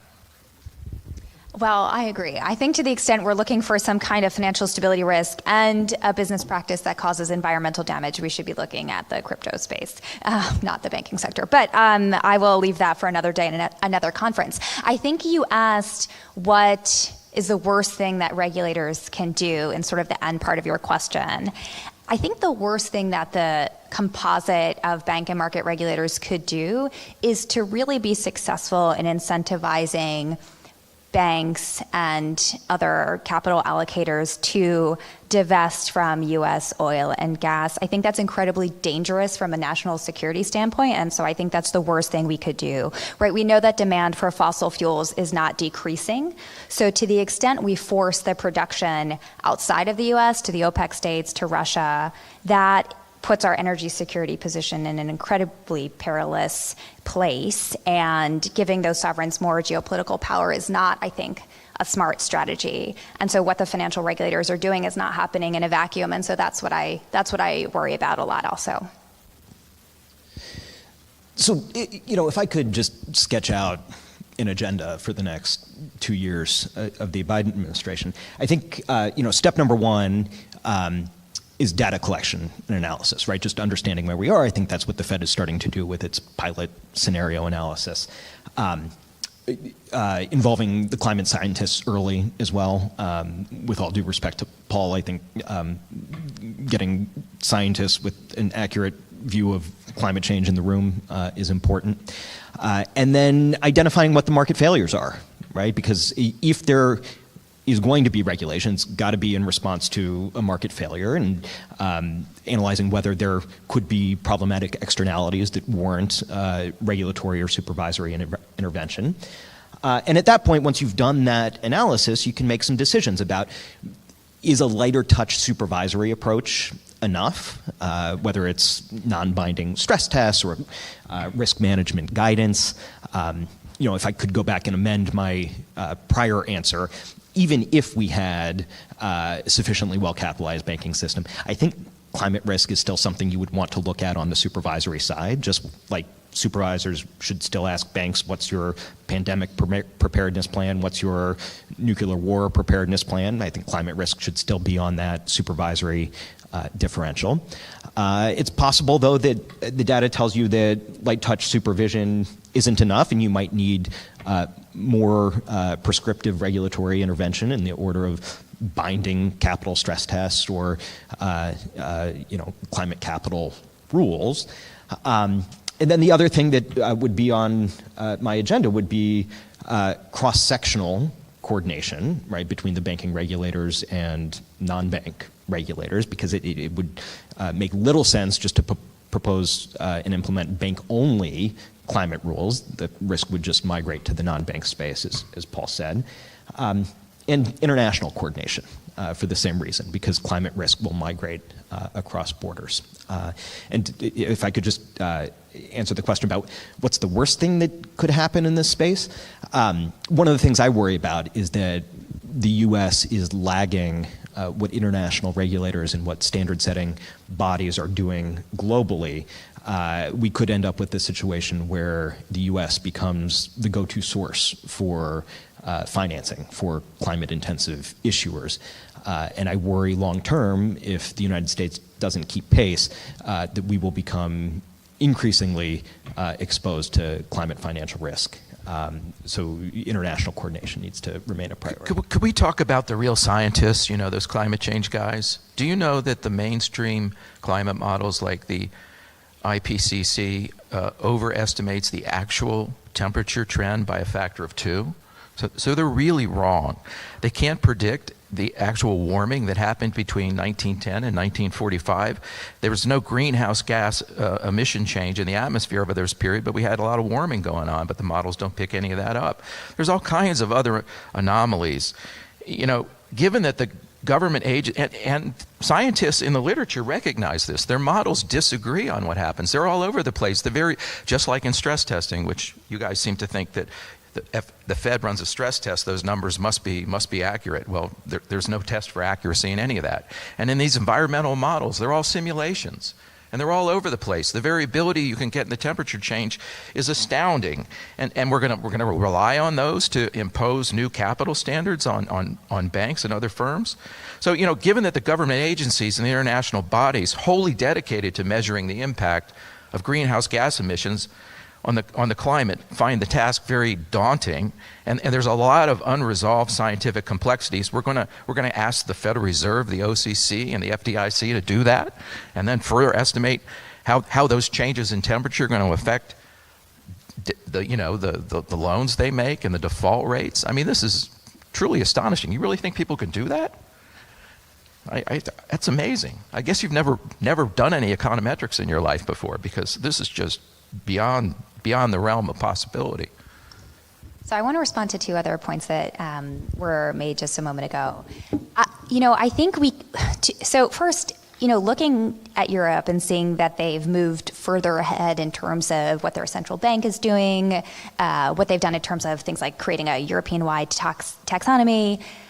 I'm not sure that this is a space in which the Europeans will ultimately be successful, and that it's one we should feel bad about lagging behind, so to speak, right? I mean, the taxonomy that they've created is almost so complicated it's unlikely to be workable at all. And to the extent it is, it's really going to impede the competitiveness, the agility of European firms. I think that's a real problem, right? I mean, nothing is perfect, and there are trade-offs in all public policy. In terms of what the Bank of England is doing, well, they're operating under a very different legal framework than the Federal Reserve does. The Bank of England has to have regard to the government's economic policy. The Federal Reserve, we don't have a mandate telling the Fed that it has to do what Treasury thinks is best in terms of economic policy. The second point I want to make is that, you know, to the extent that issuers flock to the U.S. For funding fossil fuel producers, I'm actually happy with that result because I'm very comfortable with the legal framework that we have among our capital markets authorities, the SEC, among bank regulators, and at the EPA. And I'd much rather have fossil fuel production happen here for both geopolitical and safety and soundness reasons than other places in the world. Paul, do you want to just keep it short? I think we want to move to the audience questions. Let's move back to the S&G. So let's think we standardize these E things. The whole world should be the same. We've got to be in there. Well, what about the S and the G? So do we want to standardize firing policies like they do in France? You know, where you can't lay off people for the longest time and you have to pay them. That way, nobody in France, corporations don't hire people because they know they can't fire them. It's too expensive. We're going to standardize those too because activist investors, you have to be nice. You have to be nice to those employees. You know, they're stakeholders. What about Elon Musk laying off all these people? Boy, he wouldn't be able to do that in France. The differences in productivity and growth across the economies, you know, they really matter over time. And I think this whole rush to standardize all these kind of things in E, and then the activists will try to get it in S and G too. And good luck getting those G things in China. We'll see how that works out, where equity and diversity and all that kind of stuff. But okay, sorry, I'll stop. That's all right. Jeremy, did you want to say? Okay. So if anyone in the audience has a question, we have a question over here. If you want to just stand up and identify yourself, and please. Make it a question. Adam Millsap, Stand Together Trust. I think I know where two of you stand on this question, but I still want to ask it just to bring some more, just to really clarify it. You brought up the point about capitalization, right? So obviously there's a lot of risks that financial institutions face, whether it's coastal flooding, but more recently and more salient were war in Ukraine and pandemics. Given that no financial regulators saw either of those things coming, it seems like they're really bad at predicting what risks is the most salient, whether it's a 5-year period, a 10-year period, certainly a 60-year period. They probably have no idea. Why not just then, if you're concerned about capitalization, why not just push for a stronger capitalization rule and ignore whatever risk may cause them to need that and not try to predict it? I'm just confused about that. That seems much simpler and much easier, and then you don't have to get into this idea about, they should be focusing on the environment, or they should be focusing on pandemics, or they should be focusing on wars, which naturally have scarce resources, not going to be able to focus on all those things anyway. It just seems more convoluted and a harder solution. Yeah, I don't dispute that. I think if we could have a separate discussion about socially optimal capital levels in the banking system, but I think, we should not expect financial regulators to predict every contingency, just like we shouldn't expect banks to predict every possible risk. So I think you've highlighted the importance of having robust capital levels. Even if we had those, though, I think it is still appropriate for supervisors to ask questions about what does your climate risk management look like? What does your pandemic risk management look like? What does your war geopolitical risk management look like? So I think both the capital levels and the supervisory oversight go hand in hand because supervision can't predict everything. It can improve risk management, but at the end of the day, you need the equity buffer for the unforeseen risks as well. We also have a question online for Christina specifically, which is, can you speak to the role of the Fed in addressing systemic financial risk versus addressing externalities, and whether the Fed should play a role in quantifying systemic risk from externalities? So systemic risk is a kind of externality, right? So there are a number of, classic law and economics thinking will sort of say regulators have a prima facie justification for intervening in markets to the extent we can identify an externality, and the private sector isn't really able to fix that, right? And an externality is basically any cost that isn't being wholly internalized by the firm, right? So by definition, systemic risk, right, a risk that affects the entire financial system and then potentially trickles into the real economy, well, that's a classic kind of externality. So after 2010, when the Fed shifted more into thinking about these financial stability, macroprudential, systemic risk, these words all mean the same thing, when it shifted into that space more, it sort of started to increase the ambit of things it looked for as a systemic risk. And, especially right after the crisis, there was, I sort of alluded to this in my opening remarks, right? There were lots of conversations about, there's this thing called systemic risk. We need to look for it. Is it misconduct? Is it executive compensation? Is it this? Is it that? Right? And then soon thereafter, the question about climate as a systemic risk really took hold of that conversation. So to the extent that the Fed has macroprudential authority, right, to do certain things like stress testing, right? I mean, that's the place in which it would be thinking about what kinds of systemic risks does it have to be looking for, and then I guess in theory creating scenarios that would track that systemic risk scenario. But ultimately, I think this doubles back onto something I was saying before, which Paul mentioned, and which the last question asked, which is that you can create any scenario of systemic risk you want, which simulates these drastic recession-like conditions. And if the banks are adequately capitalized, they're adequately capitalized. So I'm not sure that it matters that the Fed is really precise in measuring scenarios that could generate systemic risk, but rather thinking through its sort of main and core job about whether the banking system is well capitalized. I think you should keep in mind that prior to the Biden administration, the FSOC did not designate climate change as a systemic risk. It's just such a coincidence that, 9 months after they took office and Janet Yellen was Secretary of Treasury, and they put all kinds of other progressives in the Treasury over the FSOC, that all of a sudden the FSOC decides climate change is a systemic risk, and they need all kinds of measures. It wasn't a few years ago. I suspect if the administration changes in a few years, it won't be a systemic risk. I think it's very much a back doorway to put in an industrial policy without passing legislation. That's what I think it is. I think any thinking person would see it that way, but maybe not. Can I just add something about the FSOC that I think is really important? So what Paul says is right, but I think it's important to recognize that the FSOC was created that way by design, right? So the FSOC is housed within the Treasury Department, and the Treasury Secretary is part of the executive cabinet, right? The Treasury Secretary is directly responsive to the president, and so the FSOC's policies and priorities are going to shift with the administration, and that presents certain challenges. For example, the FSOC is going to ramp up its quest to find systemically risky activities and institutions during certain administrations, and it's going to dial that back in other administrations. And it didn't have to be that way. So around the same time that the FSOC was created, the UK Parliament created the Financial Policy Committee, right? So the FPC is the analog to the FSOC, and that body sits within the central bank, right? So that is a less inherently politicized institutions. So you can think that it's good or bad to have the macroprudential authority more responsive to the executive, but certainly the FSOC is, and that's unavoidable if the Treasury Secretary helms it. Systemic risk is mentioned 39 times in the Dodd-Frank Act. It is never defined anywhere in the Dodd-Frank Act. Do we have any more questions in the room? I think I saw Bert over here. And name and attribution, please. Yeah, Bert Ely, adjunct scholar here at Cato and an independent financial consultant. The question is going to focus on environmental risk.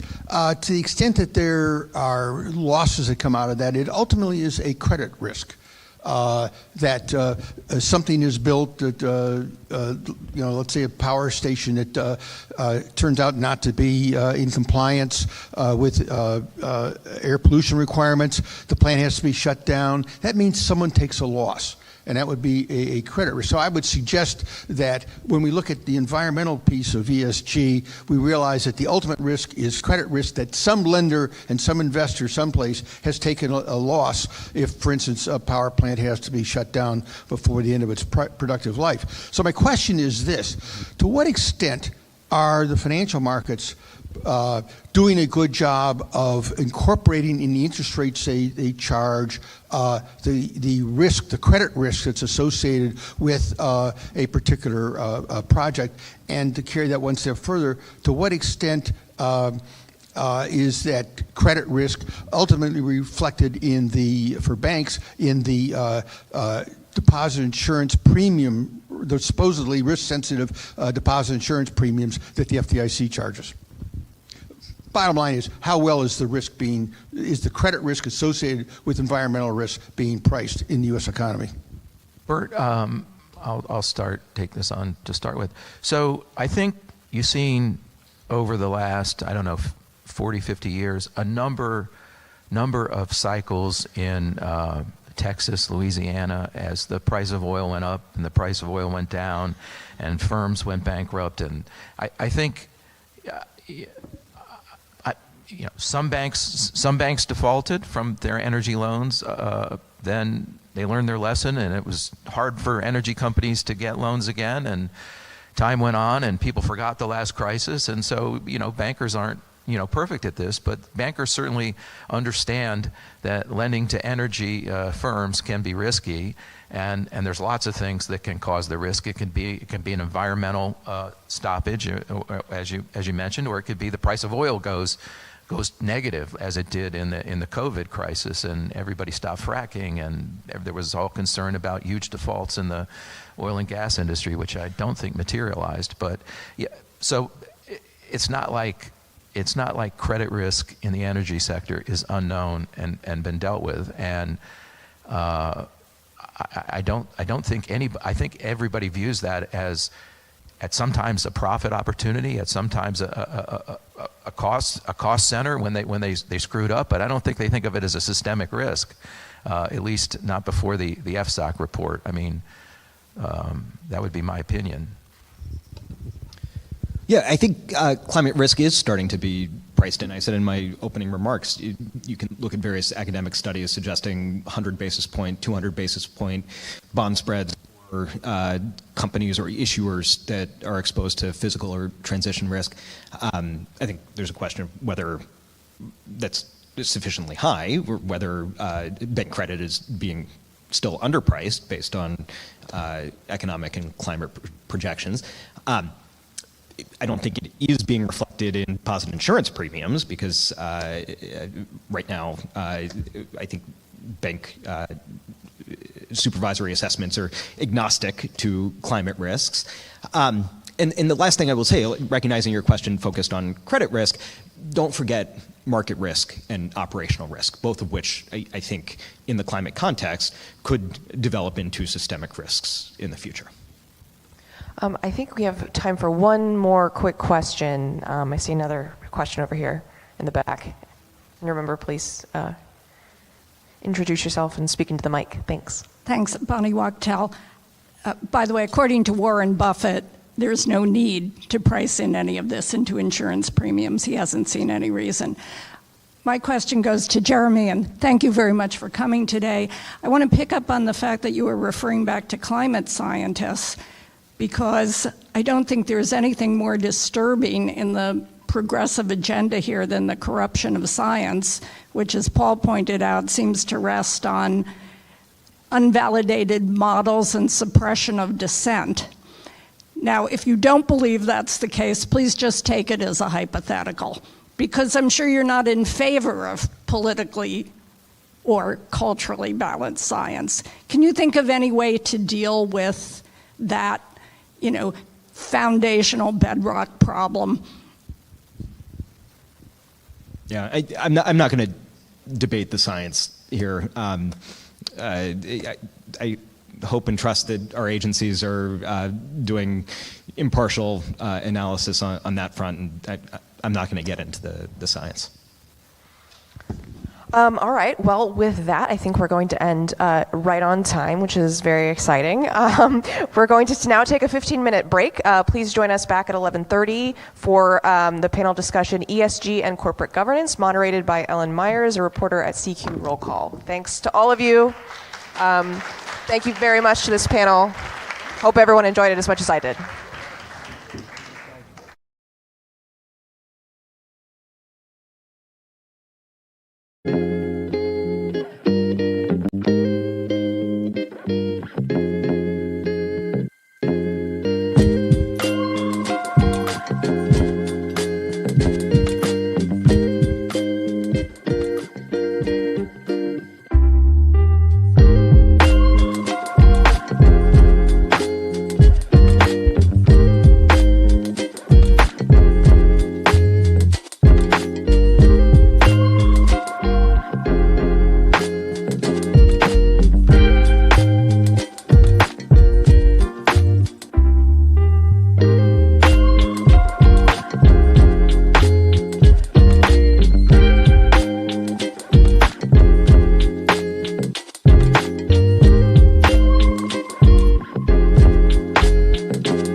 Okay, welcome back all.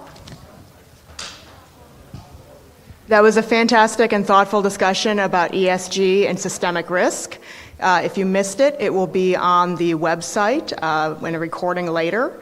And I'd also like to say that we made it until 10:54 this morning before the first mention of crypto at an ESG conference. So I think that's pretty good. We did well.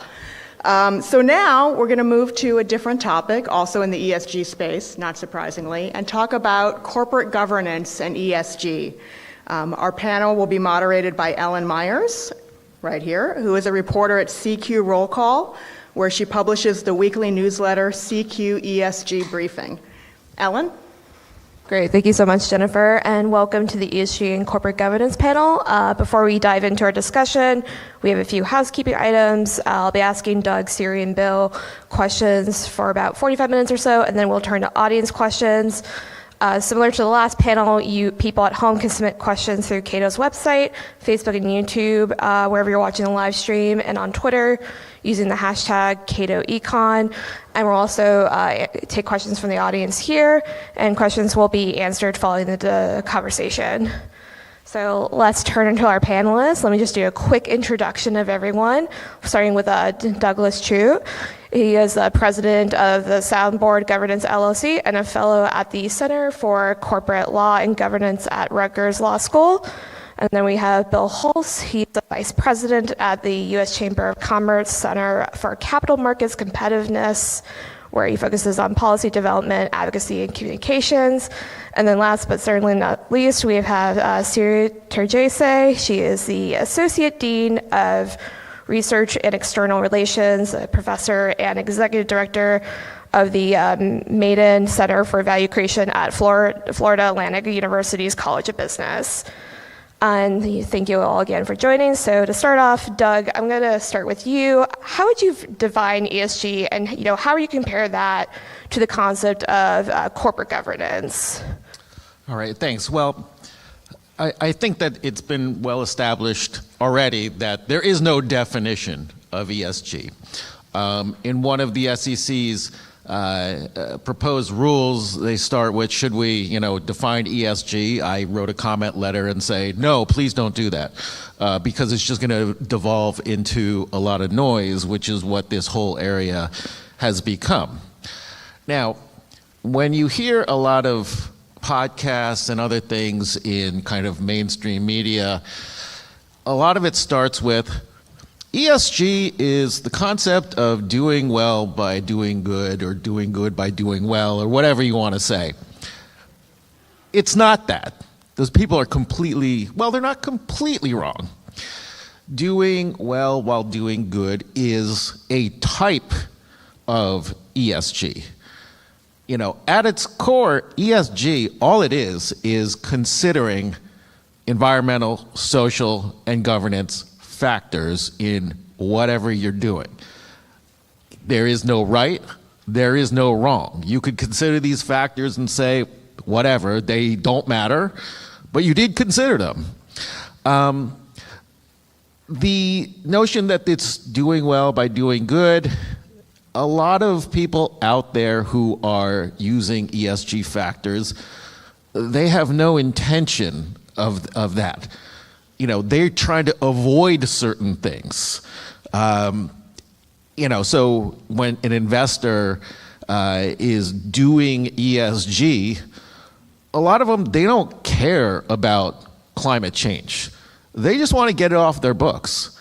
A lot of companies that are looking at this, they say, okay, we've got dirty assets, let's sell them to private equity. Did they solve anything? No, they didn't. They probably made the whole thing worse. And then, so that's one form of ESG, or doing ESG. Another is kind of the thematic or values-based ESG. And this is where, you're saying, I want to put my money, and, corporations want to do things where they think, there's going to be some kind of public benefit or, values-based. So, take a religious fund, or religious activists that are going after companies saying, well, if you pay for your employees to cross borders to get abortions, that's bad. Other people are saying that's good. That's a consideration of a social factor. But it's being used in a different way. And then you have impact. And so I think that's really where it's doing well by doing good. We're saying, okay, there is technology out there to, alternative energy, wind, solar, technology to, make jet engines that don't emit carbon. And we believe in those, we believe those technologies are going to be beneficial to society in the future. Therefore, we're going to put our money there because we think there's money to be made there. And it's also doing what we think is good for the planet or healthy or whatever. So when you talk about doing ESG, there is no good or bad. It's just factoring these things in, whether it's corporate actions or investing or what have you. And so, we'll get into the discussion, but I want to dispel this myth that it's only doing well by doing good, because when people say things like that, it's just not helpful. Yeah, Bill, curious to hear your thoughts too on ESG and, the considerations. Yeah, thank you for inviting me today. So I think this whole event today was really well constructed to recognize that ESG just isn't even about just the SEC. I missed the panel before this, but ESG is now creeping up in the debate for prudential regulation, for example. When some people think of ESG, they just think of climate. Well, ESG is theoretically more than climate. Within the E factor, we're talking about many other things, theoretically, depending who you talk to. We're talking about waste disposal. We're talking about GHG emissions. We're talking about biodiversity. Within the S category, I think it's in the eye of the beholder too. Sometimes when you hear S, people immediately assume, oh, we're talking about, workforce diversity, for example, or board diversity, for example. As Doug was mentioning, it could theoretically about anything related to that. It could be related to a company's policies on abortion. The kind of universe of issues there is theoretically unlimited. I don't think this panel is an agreed upon definition of ESG, but I do think we can all agree that the term ESG, if it ever had any value as a communication tool, is being lost, just given that it is morphing and has become such an ambiguous term that it's really kind of lost any sort of useful definition at this point. And it's something where I think it's a lot more important now that we're talking about the discrete issues that are part of the conversation instead of talking about ESG as a whole. Are you for or are you against it? No, let's talk about whether or not the policies that are being discussed in terms of implementing some sort of ESG agenda are appropriate for businesses and appropriate for investors and appropriate for markets. So the U.S. Chamber of Commerce approaches the debate on corporate governance with two principles in mind. Corporations have a fiduciary responsibility to their shareholders, and corporate disclosures should provide material information to investors. Materiality is a critical concept for corporate disclosures. The Chamber released a report back in 2014 on corporate disclosure effectiveness, which gets into a lot of things, but the primary point we make in there is balancing the information that's actually disclosed and whether or not that's creating unnecessary or burdensome costs on companies. A few years later, we released a report analyzing the materiality standard for corporate disclosures, and really gets into this concept that's enshrined in a Supreme Court decision in TSC Industries v. Northway, where basically the Supreme Court says that the idea that a fact is material if it might be important to some investors and would overwhelm other investors does not make it material. Senator Rounds notably just introduced some legislation that would codify this concept. So we get nervous when politicians attempt to describe what information is material, and we're extremely concerned with various rulemakings underway at the SEC. In general, we're concerned about government using policy tools intended to influence policy outcomes that are about the benefit or changes to society rather than kind of the best interest of the company and its investors, under the auspices of protecting investors. We've opposed disclosure mandates from Congress. This kind of a nasty trend that got started with the Dodd-Frank Act, and a trend that seems to be continuing the various bills. The SEC is now contemplating various mandatory corporate disclosures that I know we're going to talk about today. But we've long advocated for reforms to proxy advisory firms that the SEC has recently said they're going to turn over. We've also advocated for reforms to the shareholder proposal process that this SEC, without much justification, is starting to turn over. So I think it's fair to say that businesses can do good for society, but not if they're micromanaged by policymakers that have other agendas in mind.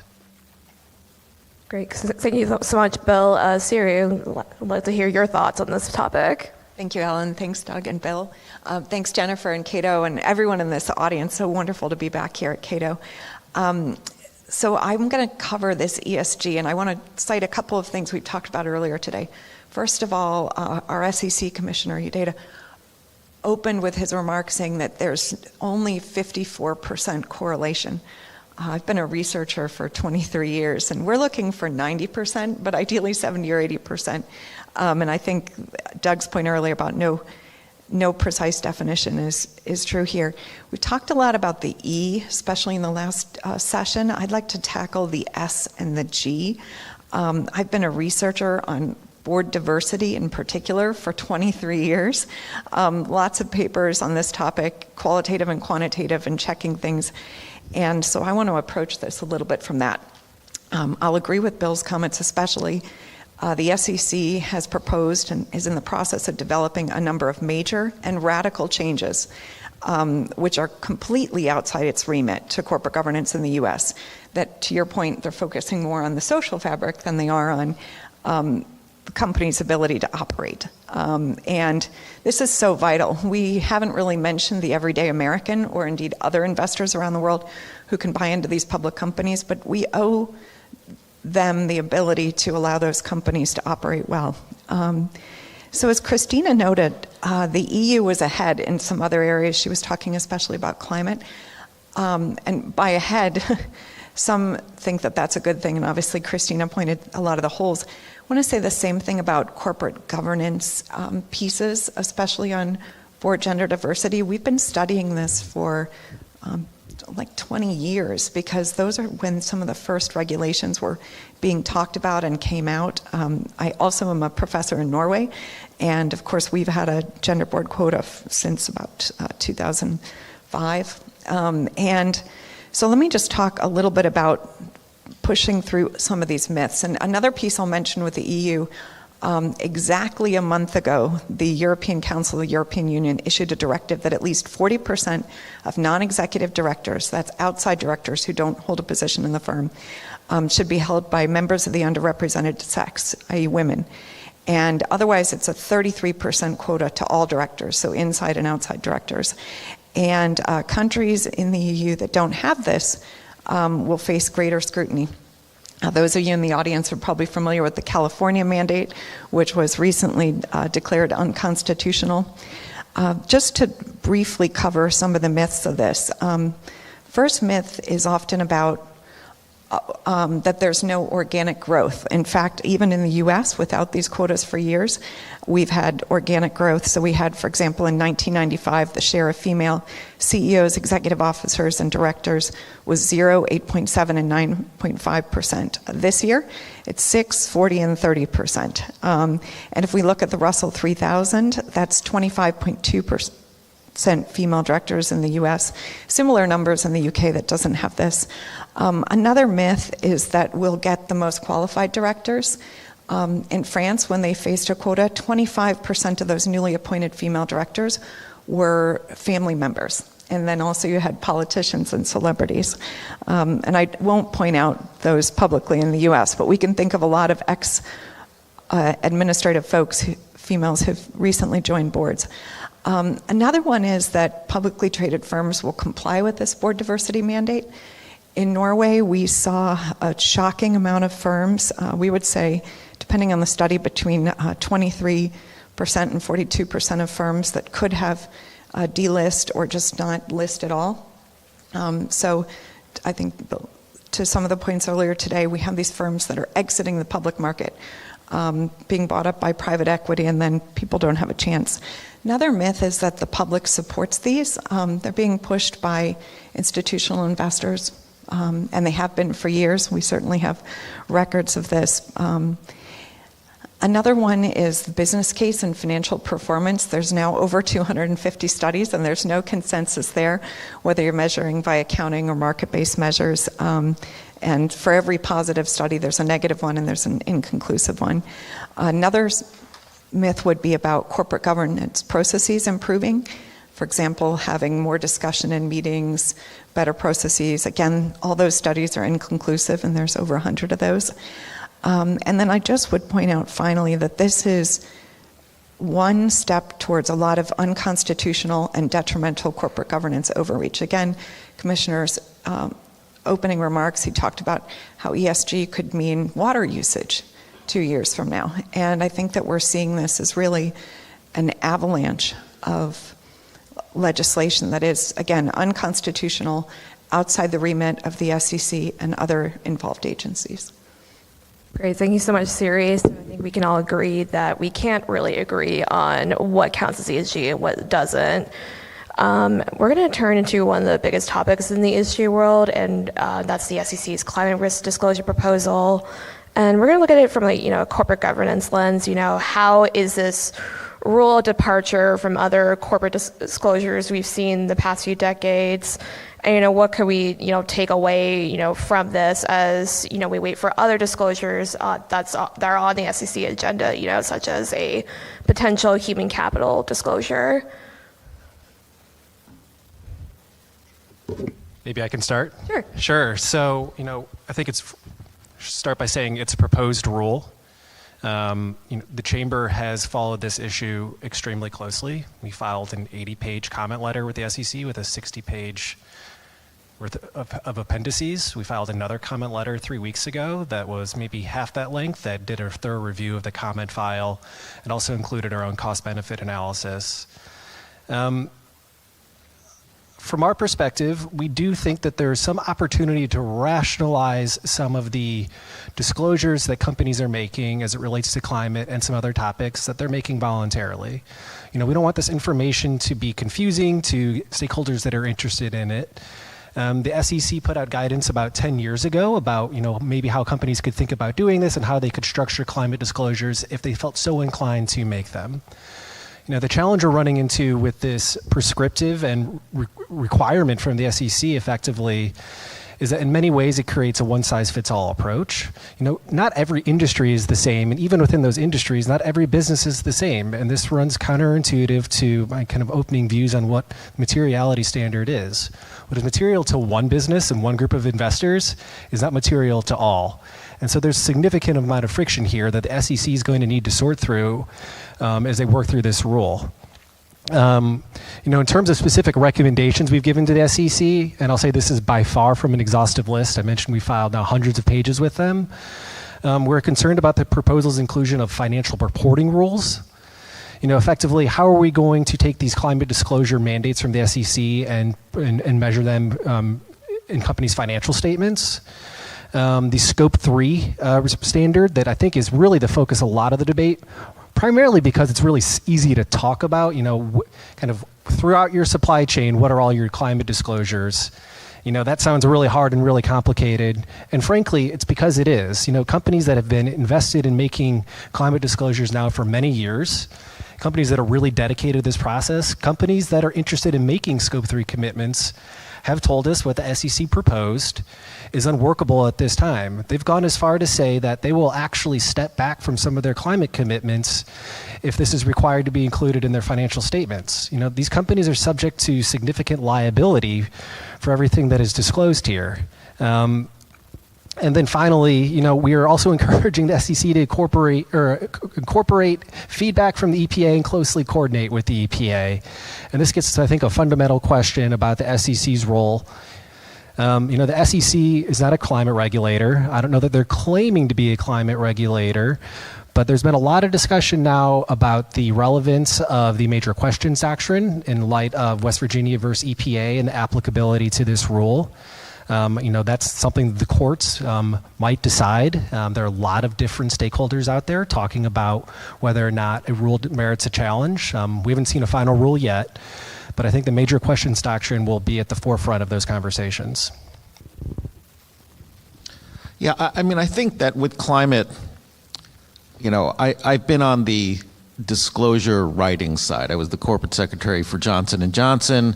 I've worked with the chamber on many initiatives. I think there's legitimacy in this topic and exploring it, and I'll go into that. But I do think they're trying to do too much too fast. And with like a lot of things, they do that. Now, hopefully, the proposal, which I think is really overreach, hopefully gets pared back. I know there's going to be some legal challenges based on, the West Virginia case, et cetera. And so, I hope it comes to the right place. But in terms of, the SEC's role is the investor, protect the investor or the investor advocate. If this were some, just fringy, socially responsible investors pushing for climate change disclosure, which they have for years, then I would say, okay, this isn't really, this is more of a special interest. But when BlackRock, Vanguard, and State Street start calling for this, that's different. That is very different. Now, you could say that, well, the people there, this is run by, those institutions are run by people with, the biases or kind of somehow connected to, political interests. I don't think that that's legitimate. If you want to talk about the power of the free markets, the reason that these institutions are so big is because a lot of us have put our money in index funds. And so these institutions got big because, money flocked to it. And now they are saying climate change disclosure, climate change risk is financial risk. They have reason to say that. There's a lot of, they can show you exactly why. Now, if people didn't believe that, they would move their money elsewhere. But there continues to be an influx of money into the BlackRock, State Streets, and Vanguards. And so I think if you have the largest investors in the world saying that this data is important to them, I think that's definitely something the SEC should be looking at. But, the data out there are not comparable. They're basically voluntary, and whenever that's happening, you have to be suspicious. Like I said, I've been on the drafting side of this stuff. There's never been a sustainability report out there that didn't make the company look amazing. That's a problem. And that calls for someone to go in and scrutinize this and say, wait a second, you got to disclose your methodology here. And investors want to compare across companies. So it's not one size fits all. It will depend on the particular company and the particular industry. But there has to be, there's not, that's what government is for, to go in and establish some kind of baseline and some kind of rules of the game. So in principle, I agree with what the SEC is doing in terms of wading into this area. I just don't agree with how they're doing it. Maybe just for a quick comment, it is so hard to measure this, right? So for 20 years, we've been looking at this, and the way we tracked ESG in the past was so much more primitive than now, but honestly, not much better than now. I'm so worried about it increasing the cost of capital for a lot of really great firms that, again, will opt out of the market.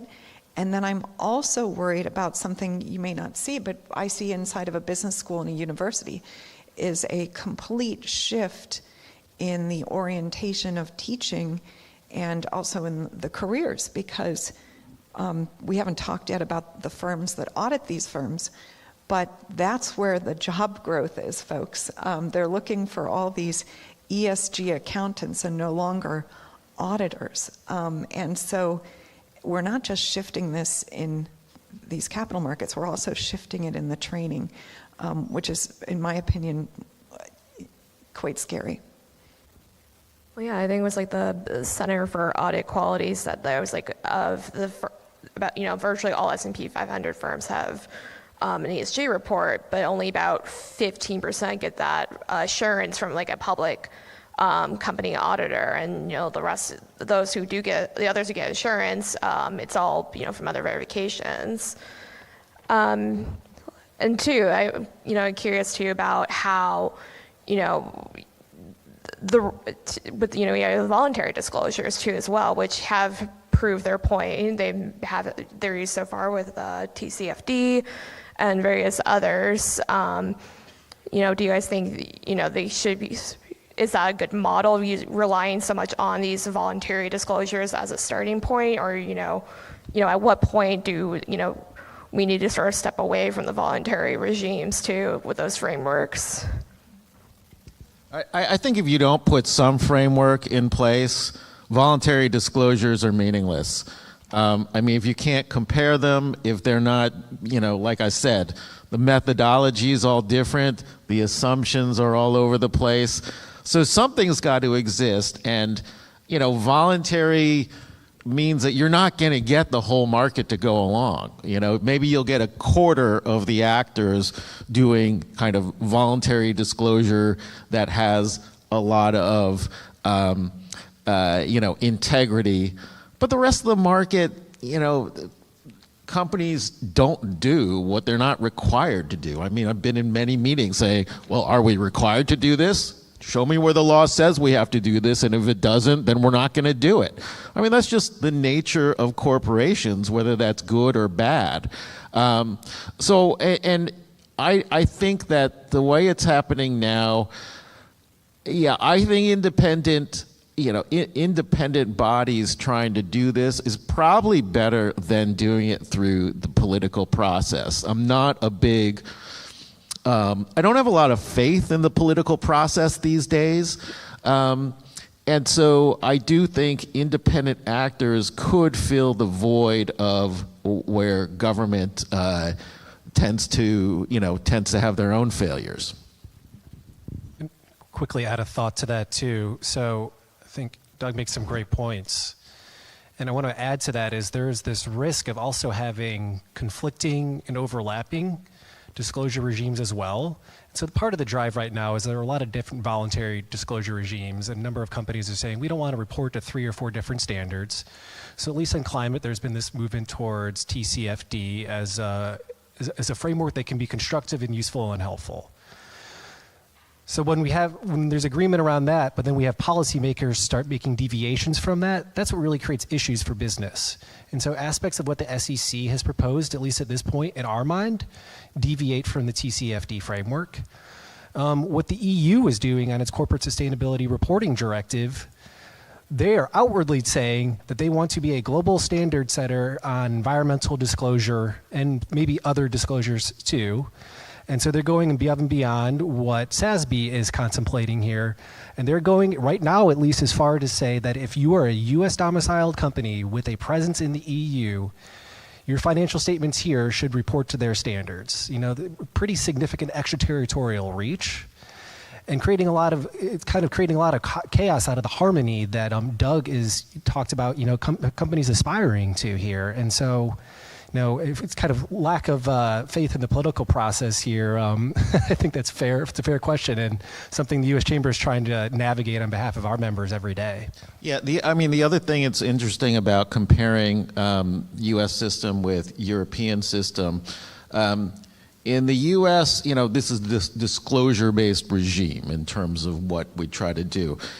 Europe makes no bones about it that they are trying to change behavior. They're not. That's not any secret. They are saying that's what they are trying to do, and so whether you agree with one side or the other, they're not in complete alignment with what they're trying to accomplish.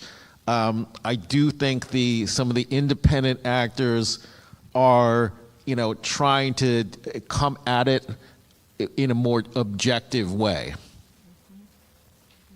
Great. I think we're going to move on to another topic that's very timely, and that's political spending, since we're coming off the midterms. The 2022 CPA Zicklin Index came out last month, and it found that 62% of S&P 500 companies have general board oversight of their company's political spending.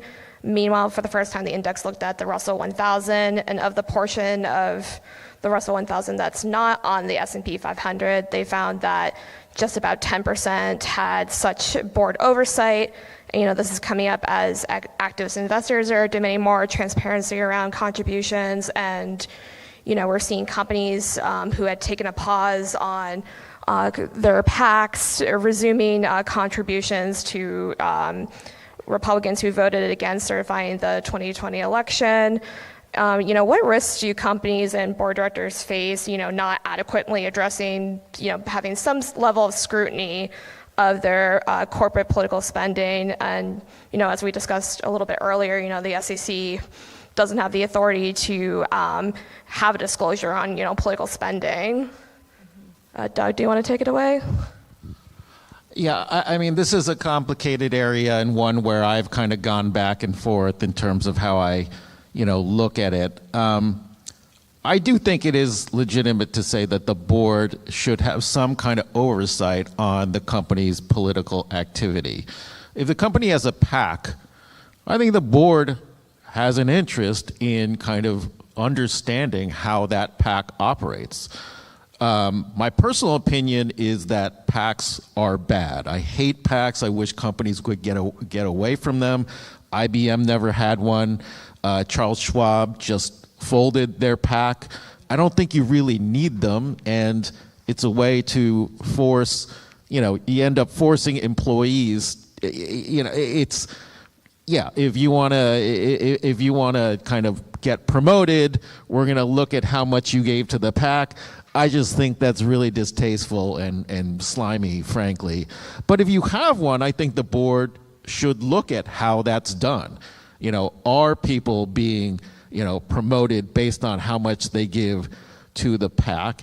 And when January 6th happens, I think the board, and people say, well, wait a second, this corporation is giving to all 147 members of Congress who voted to decertify the election.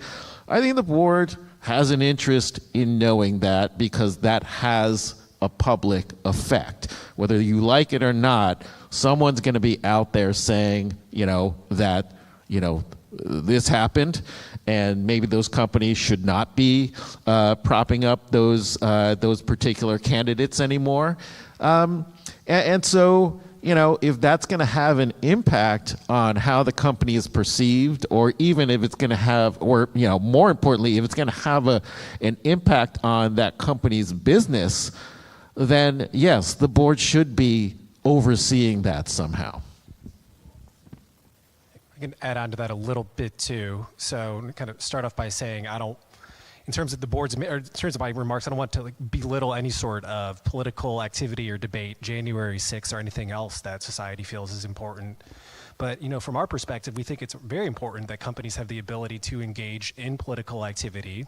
As Doug mentioned, there should be some level of oversight here.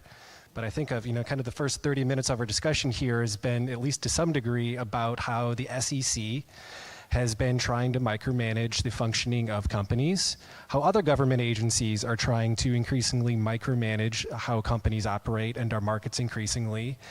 And companies need the tools to engage in the political process. Again, fair to say we should have appropriate oversight here. But we need to keep that in mind as part of this. You mentioned too that the SEC doesn't have authority to promulgate a rule on political spending disclosure. Congress spoke on this.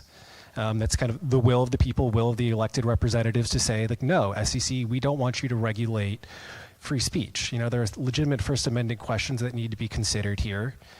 I think the other thing I wanted to mention too is I saw some polling just earlier this week. It was private polling that we didn't conduct, but it happened to come across, that said that less than a majority of Americans think that political spending disclosure is material information.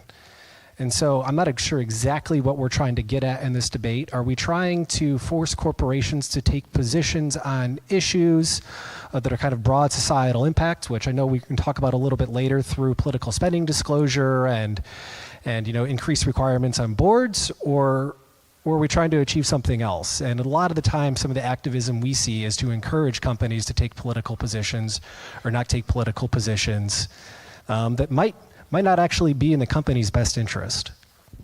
Thank you. I love this field. It's called corporate political activity. There's a really rich literature in management. I agree with the comments that this may not be material info for investors. It is for researchers, because there's so many studies where you can look at CEO or board political contributions and then almost quite accurately predict where the company goes in the future.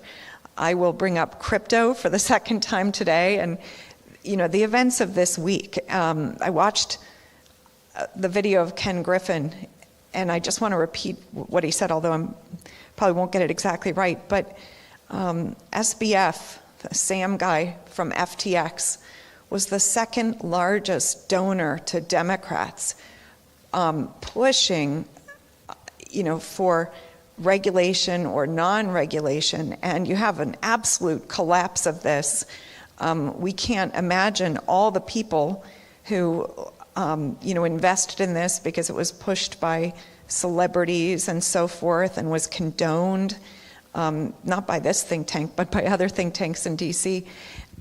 So for that reason alone, I do think we need some oversight of it, but I don't think it's material either for investors. Yeah, I want to be clear that I do agree that corporations should be involved in the political process. If your industry's regulatory regime is going to be completely rewritten, it would be negligent for your company not to want to be at the table and have some say in that. But there's a difference there. There's a difference between political contributions and lobbying. I think the companies should be lobbying. It's in their best interest. It's in their investors' best interest. When you talk about political contributions, I think that's somewhat of a different animal. Contributions to super PACs, also somewhat of a different animal.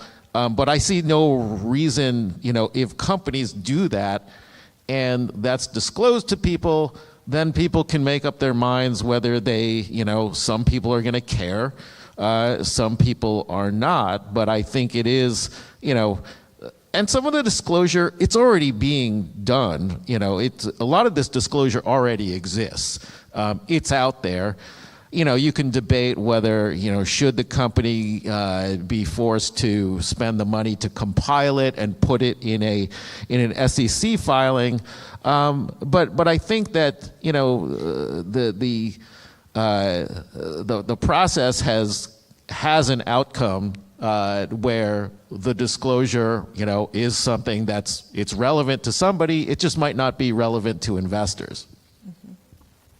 Great, thank you. And I just want to remind our audiences that are at home, you can submit questions online through the event webpage, Facebook and YouTube, or on Twitter using the hashtag CatoEcon. And for the audience here, to start thinking about questions as we approach the end of this panel.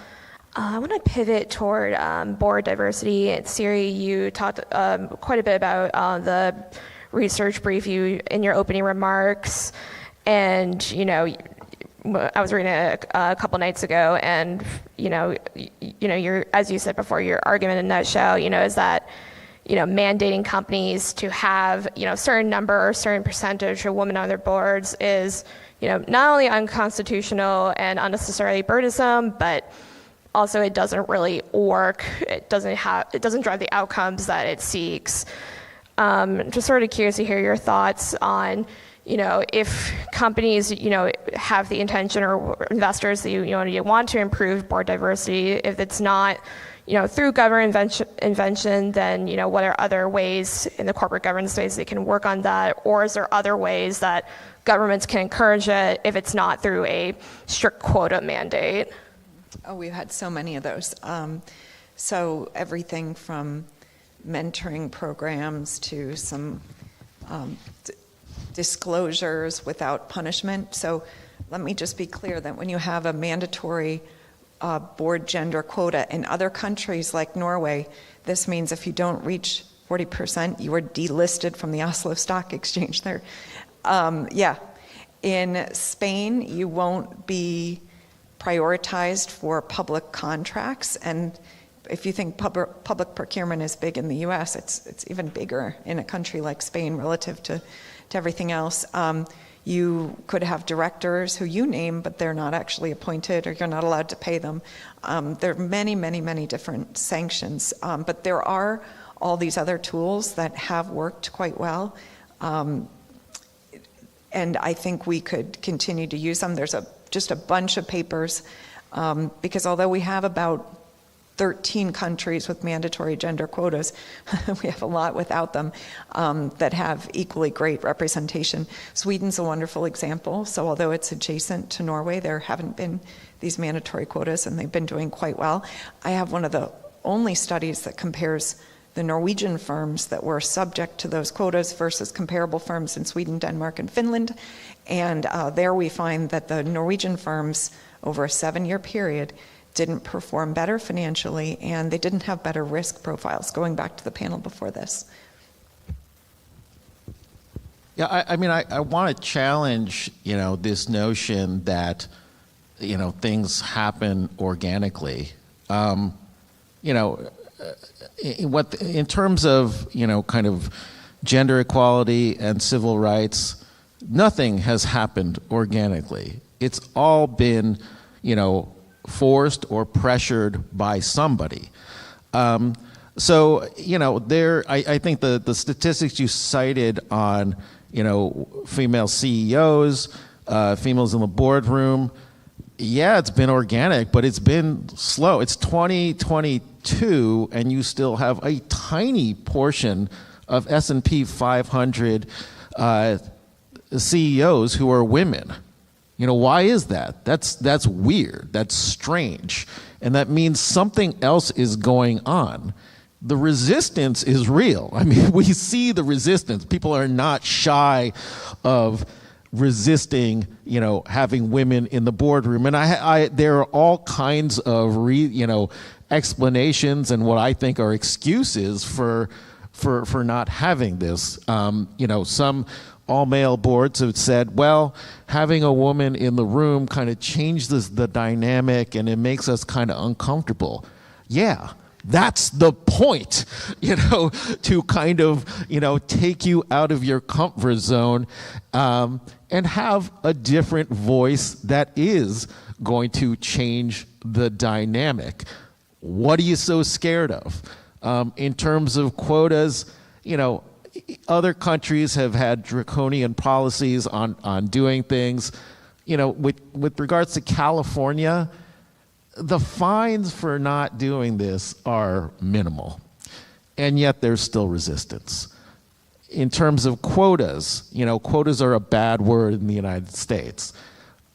If having one woman on your board is a quota, then great. Call it a quota. It's one woman out of, 12 or 13 directors. Add a seat. I don't care. But, to say, with so much resistance, there's something else going on. I don't think this qualification, this notion that, women and minorities aren't qualified is a valid one. There are plenty of qualified people. You're just not looking for them, or you're ignoring them. It also assumes that everybody currently on boards is qualified. I was going to say something else, but you kind of answered the question. Surveys show that most board members feel that there's someone else on the board, of course not themselves, who should be taken off the board.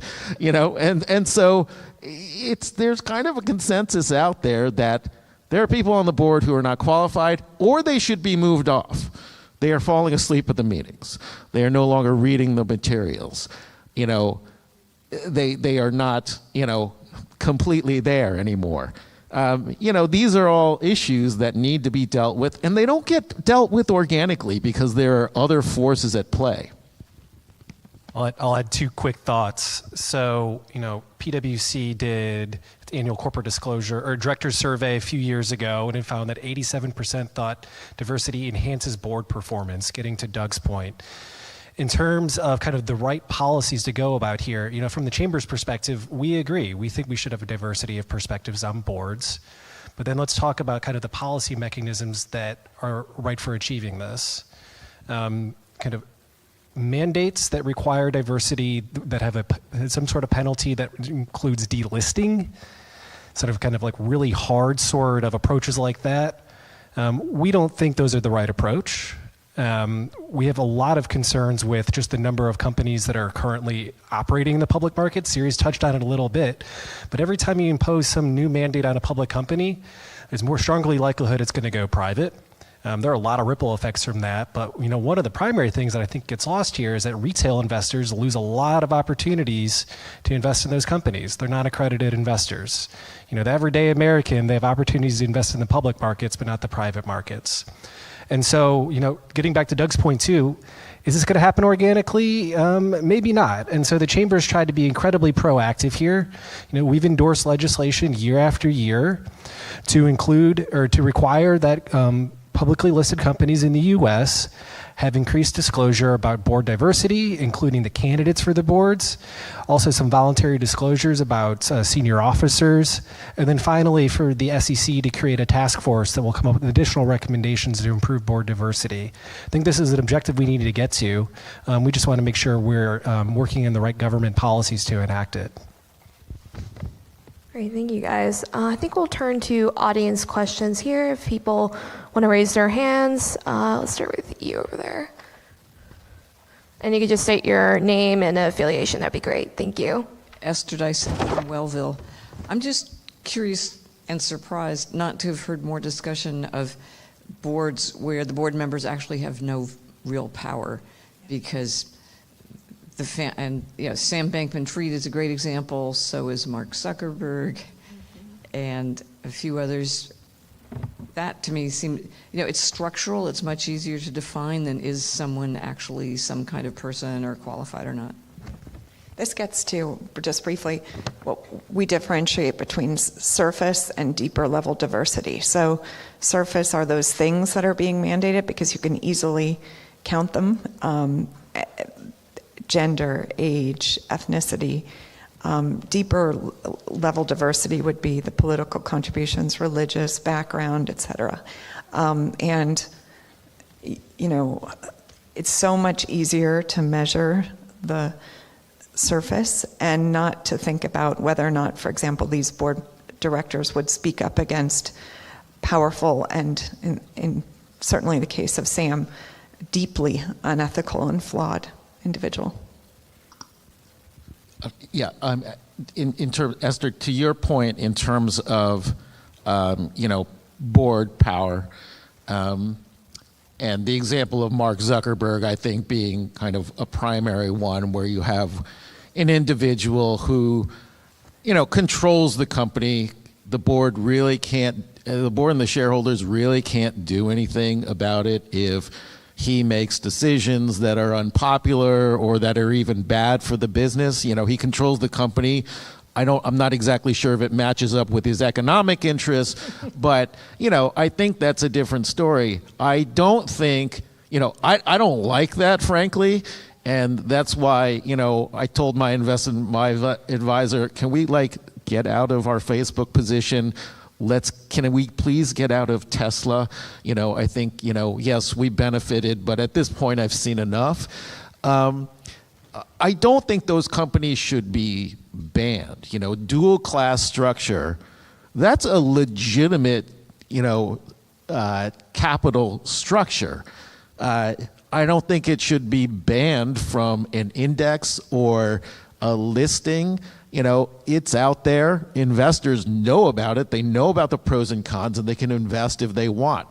I don't have a lot of sympathy for people who said that, well, Snap went public and they didn't give their shareholders any voting rights. The shareholders didn't seem to care. The thing was oversubscribed. Those people knew what they were getting into. But that's the whole idea, that there are tools that a company can use or not use, and the investors know that. These are sophisticated investors, and they made choices. If they don't like them later, too bad, you made those choices. You knew that going in, and so you want to complain later? Get out. Go buy shares of whatever else you want to buy that doesn't have a dual class structure. The gentleman right over there. Yes. Thank you.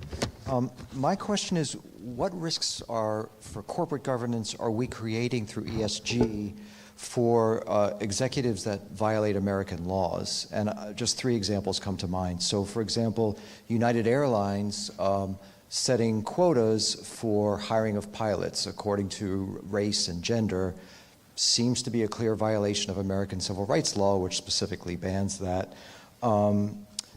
Companies, the Sherman Antitrust Act bans corporate collusion when acting against other companies and industries, and yet all these companies get together in Davos and they sign pledges, Climate Action 100 plus, to reduce fossil fuels. So that seems to be illegal. And thirdly, there have been shareholder protests against companies like Coca-Cola and Disney for wasting corporate assets to the extent that they impair their brand through political positions that they may take, whether it's against the Florida Parental Rights Act or Georgia voting laws. So my question is, what, from a corporate governance perspective, what risks are we creating for companies that follow ESG principles that violate U.S. laws and make them subject to lawsuits? I don't think there's anyone who's saying that you should take ESG principles so far as to violate the law. I just haven't heard that. Now, some of the examples you point out where you say that clearly it's a violation of law, okay, the regulators should go after those. Like there are laws in place, the Sherman Antitrust Act, the Williams Act. There are plenty of laws that I think Elon Musk has broken that I was going to ask Mark Uyeda, why the hell haven't you gone after this guy? I mean, come on. And so I don't think ESG is promoting anything illegal. If there are people, you can argue that people who are saying maximize shareholder value. Maximizing shareholder value kind of gives people an incentive to break the law as well. So I just don't see it. I'll respectfully disagree, and I like a lot of Kevin's work. We do see these examples where people in these companies, now some of them may not be on the board, obviously, or executives, but they want to take it to the next level, and they do violate the laws. And I think we're gonna. I think we're gonna see this more and more. I'm about 3 hours and 7 minutes away from Disney because we take the kids there often. And if we think about all those decisions, what had happened was that, really corporate cronyism back in the 60s, they should never have had their own self-patrolling district. And so all those activities kind of shone a spotlight on that Reedy piece and was stripped away. That, and also, not having the streaming bandwidth of Netflix and others. But anyway, I think we're going to see examples. I think there's always going to be employees and companies on various sides who are going to try to take this further, and sometimes the corporation will go along with it. And I'll point out, that, for example, with the United Airlines piece, companies also can't discriminate on the basis of age. And when you try to retire people earlier, that's than they'd like to, and that they're qualified for, that's age discrimination. Suppose I can speak up on this briefly too. A lot of great American companies we were discussing here, and members of the chamber. I think both sides are making some valid points here, but I really kind of Doug's point about that companies should follow the law, yes, of course they should follow the law. And, obviously we support, businesses following the law. What I think was a really helpful point, though, when you say, too, that companies trying to, if there is this kind of debate out there about ESG, meaning that companies aren't maximizing shareholder return, there are probably plenty examples of companies out there who have made attempts to maximize shareholder return that have not followed the law, whether it's polluting more than they're allowed to, for example, or not following some sort of safety protocols or cutting corners there.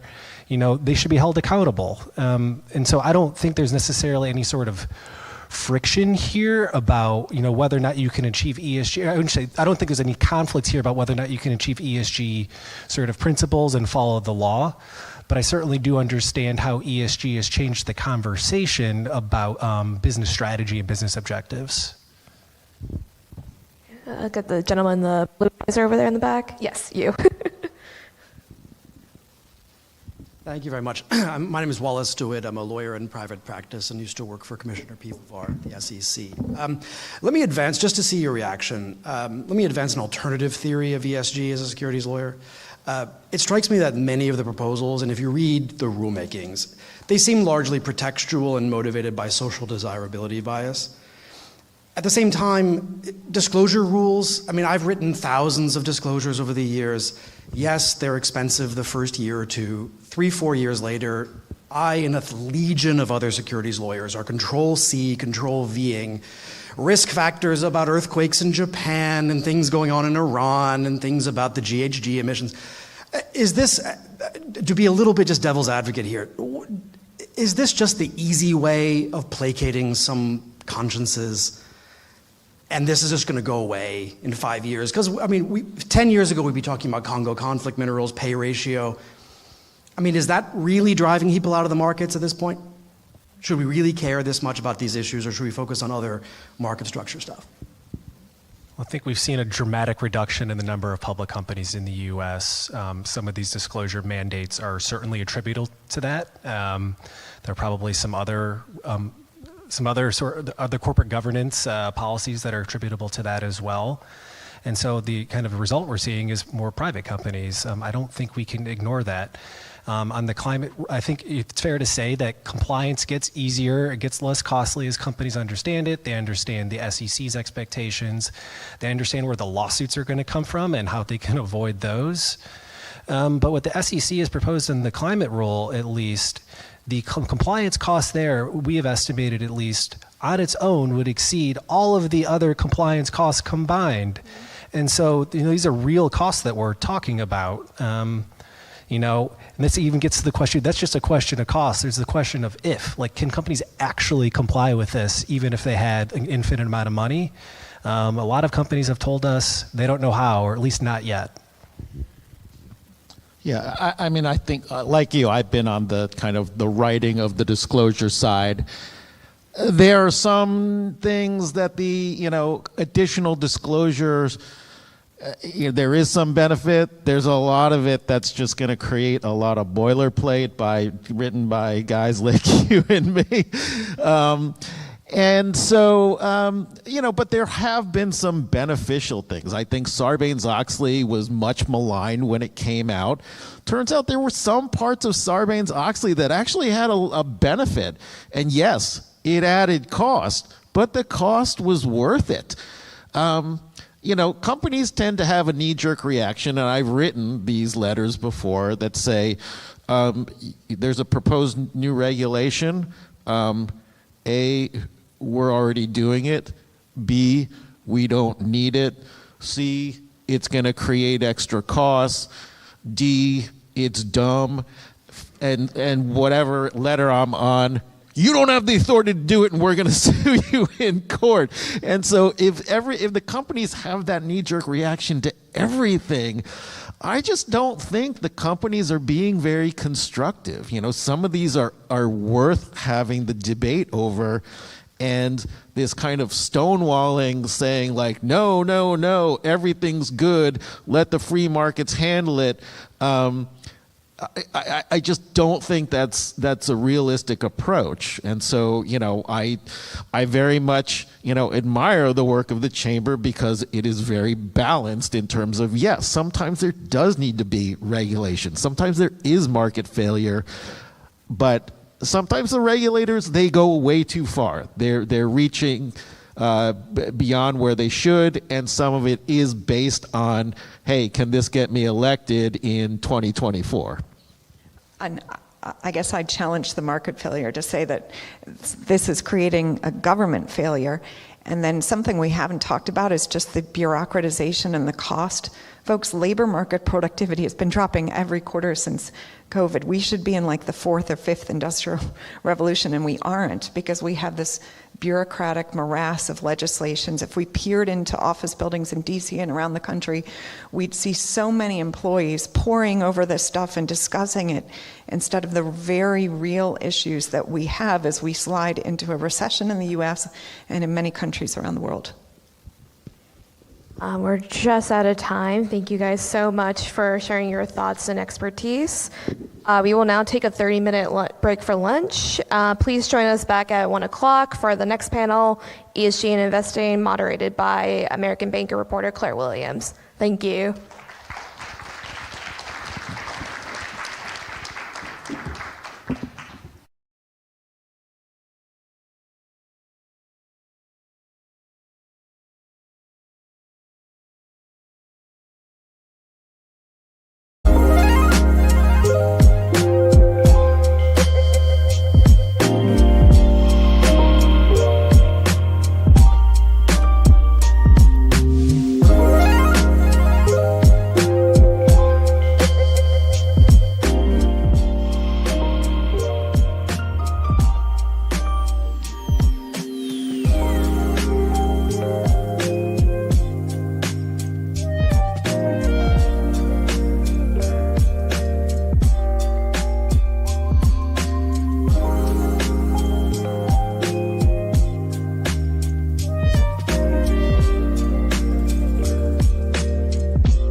confusion considering that E and S and G are three distinct categories that are pushed together oftentimes. And this has led to questions as to why and what they are. And the way I think about ESG is kind of from the three different perspectives at which I've worked. Right now, I'm an asset management attorney at Ropes & Gray, representing asset management clients. And I think generally speaking, asset managers view ESG as a combination of risks and investment opportunities. It's a way of categorizing whether and how to make certain investments, when the investments are worthy, and how things will look over the long term. And Lindsay can get into that as a number of as most of her members are large asset managers. The other two perspectives I have are more from a government perspective. I worked at the Division of Investment Management at the SEC, and I think the SEC views things primarily as something of a marketing way of distinguishing asset managers from each other, and that necessarily involves some risks that what you say is not what you do. And so that is from where the regulators are coming. And then perhaps most interestingly or most kind of newsworthily, there's the political world where I think both the left and the right kind of view ESG on the political side as an opportunity to advance particular political goals. And if there is something that I can, that hopefully you'll find useful, from my perspective, like one sentence takeaway, is that the asset management world views ESG fundamentally different than the political world. And there's a big disconnect there, and folks should be mindful of that. And I think there is some talking past each other.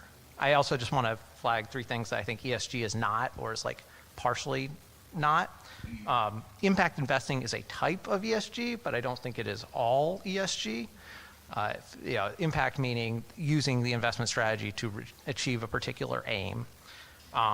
Then there's also the kind of corporate social responsibility programs that asset managers have agreed to. That does not necessarily flow through to the underlying investment strategies that they have. So folks should keep that in mind when they're talking about ESG. And then the third thing, kind of circling back to what I originally said, is ESG is not a monolith. Different asset managers view it differently. Different politicians certainly view it differently. And so, think about that when talking about ESG. So Jamie, I thought you were going to also say that you don't yet know what the S is. Well, I think we can. I thought that was a later question, but I confess. Maybe I shouldn't say this out loud, but I've working on the House Financial Services Committee. I always was. I have trouble. S is often viewed by many asset managers as relating to how they treat their workforce and their impact on their supply chains and things like that. But some, in particular, I think folks on the Hill, where I used to work, view it as kind of impact on society, which necessarily brings in a large-scale political element to it. And, how you view what an asset manager does is good or bad for society almost necessarily depends on your political perspective. So if you incorporate that into what is ESG, then it could be literally anything. So just sort of building upon everything that Jamie said, hi everybody, I'm Lindsay Callio. Thank you to Cato for having me, and very excited to be talking about these issues today. I think Jamie called it amorphous, that the term ESG is amorphous in nature. I think it's maybe even more appropriate to say that it's really just an evolution, right? It's an area that's been new as of maybe the last decade, and it's rapidly evolving in how we think about it. So as my members have been thinking through these issues and responding back to the SEC on many of the rulemakings that we're going to talk about in today's panel, we've urged the SEC actually to not define ESG investing. And our reasons for that is not necessarily, because we don't think that eventually a definition wouldn't be helpful here, but it's because we have so many different bodies right now looking to weigh in on these issues and defining it differently. And we have lots of folks, not just Jamie McGinnis, who struggle with especially the S and the G to even know what we're talking about, that it's really difficult to not allow the dust to settle on individual pieces of the landscape here for ESG and sort of see where it evolves, as opposed to just putting our thumb on the scale at this point and deciding exactly what it means. I think in general, though, and you're at the rise of ESG event here at Cato today, so I'm pretty sure you probably all know this, but in general, it's going to mean a type of investing that considers the sustainability and social impact of any investment. And to the second part of Claire's question about whether or not that means impact investing or whether we're talking about risk analyses, I really do think, as Jamie mentioned, that it could be both, right? I mean, there are some investments where impact investing is clearly the point of what you're looking to do, that there's more a focus on that than on the financial gain from the investment. But much of the time, otherwise, it really is just sort of one risk among many that an asset manager or other is looking to take into account when making an investment. And that's maybe a part of the ESG debate that's less understood or less focused on, and a really important sort of basis that a lot of what I'm going to say today is based upon, because a lot of what asset managers do is not necessarily focused as much on actual impact investing, but they have a fiduciary duty to take into account all of the risks related to investments, and that means also the ESG risks as well. So thank you. I'm Amanda Rose from Vanderbilt Law School, and I appreciate the opportunity to be here. So the question is, what does ESG investing mean to me? I think that the question naturally implies the reality that it means different things to different people, and that makes, I think, the term not very useful or productive. I really wish people would stop saying it.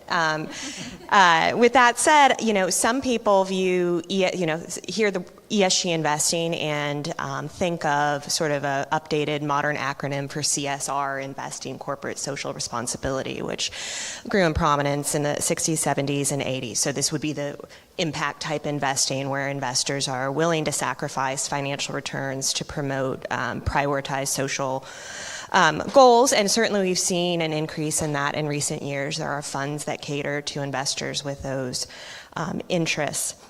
But others, I think, including my co-panelists here, view it very differently and view sort of ESG as a necessary component to a more traditional investment strategy, that you need to take into account ESG considerations in determining an investor's financial returns, whether at the firm level or at the portfolio level.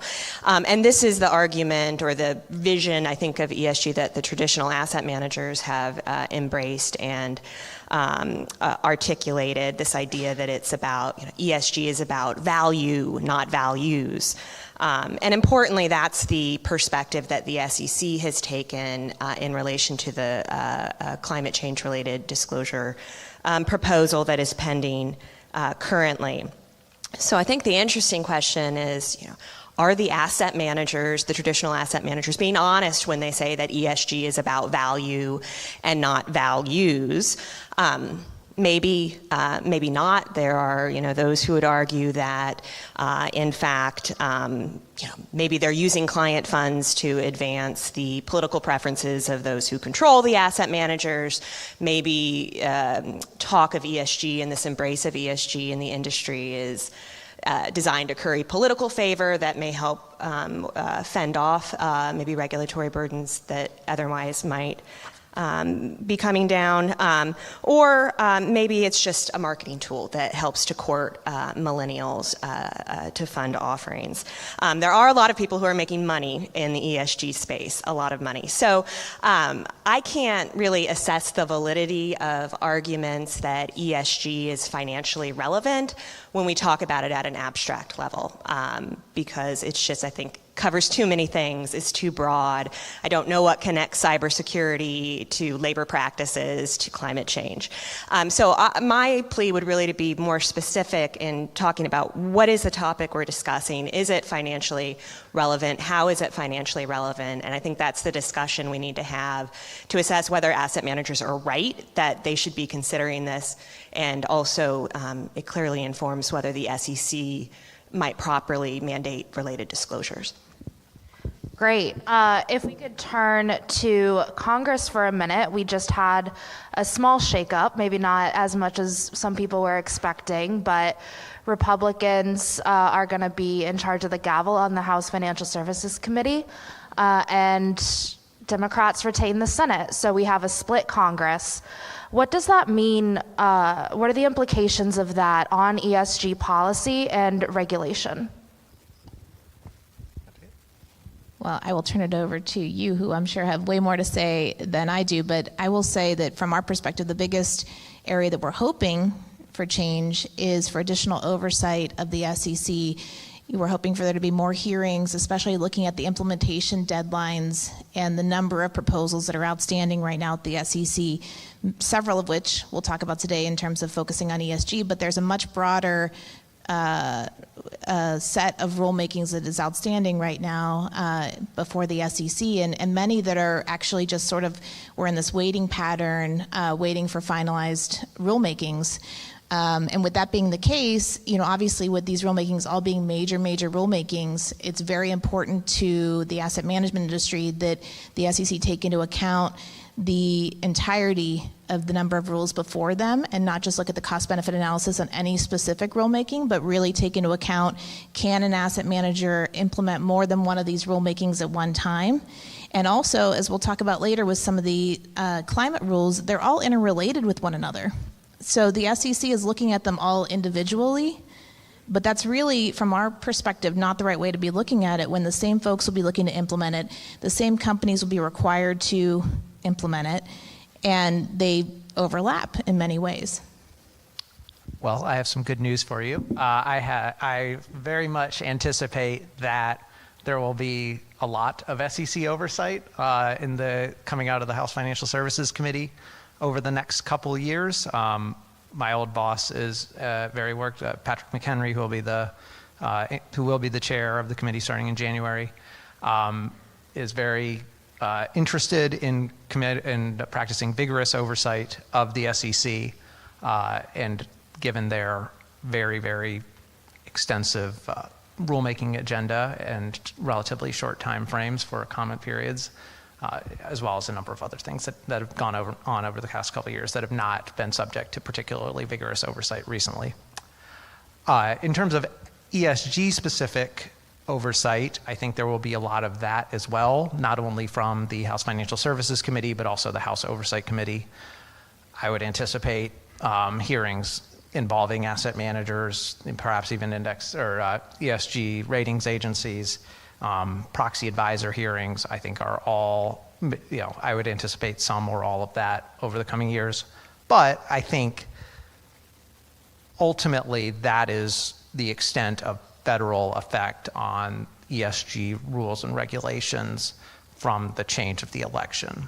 I would not anticipate significant changes to what the Biden administration does as a result of that, which means that we can reasonably expect the climate rule, the fund and advisor ESG rule, the DOL rules, all to continue in the ordinary course and be adopted likely within the next year or year and a half. To follow up a little bit on that, I had the opportunity to attend Patrick McHenry's election night party and noticed that there was an ESG reference in his acceptance speech. I also have listened into a few Republican lawmakers use quite inflammatory language when they're talking about ESG policies. At what point does that rhetoric become substance? We talked about the hearings. We expect oversight hearings, but they're hearings that people are going to go, they're going to talk, and that's fine. That's what Congress is there for. At what point does that start affecting the businesses of people in this room? So I would just to back up a little bit on the results of the midterms. Before, in the last couple of years, there's been bills, sort of pro ESG bills in the House that have stalled out. Obviously, those aren't going to be accelerated in this environment. I think it's also the case that sort of anti-ESG legislation isn't going, given our divided government, isn't going to pass as well. So I think that these issues will continue to play out in the administrative state. Hearings may slow things down. Ultimately, though, I think the biggest constraint is going to be judicial review and judicial challenges to the rules. Where does the rubber meet the road, or however the question was phrased?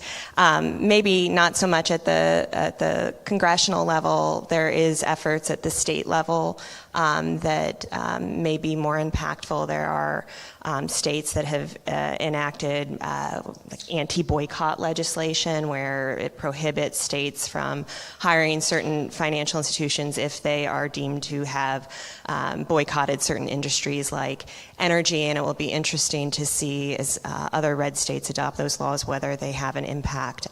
It will depend, I think, on how important that business is to the asset managers, but it's something to watch.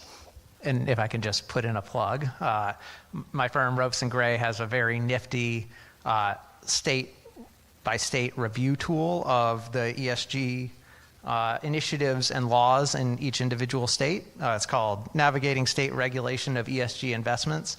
As far as I know, it's the sole one of its kind. So if you are interested in seeing where each state is and it's kept fairly up to date, feel free to take a look at that. But I think Amanda is correct that where the midterm will have most effect is on who got elected at the state level.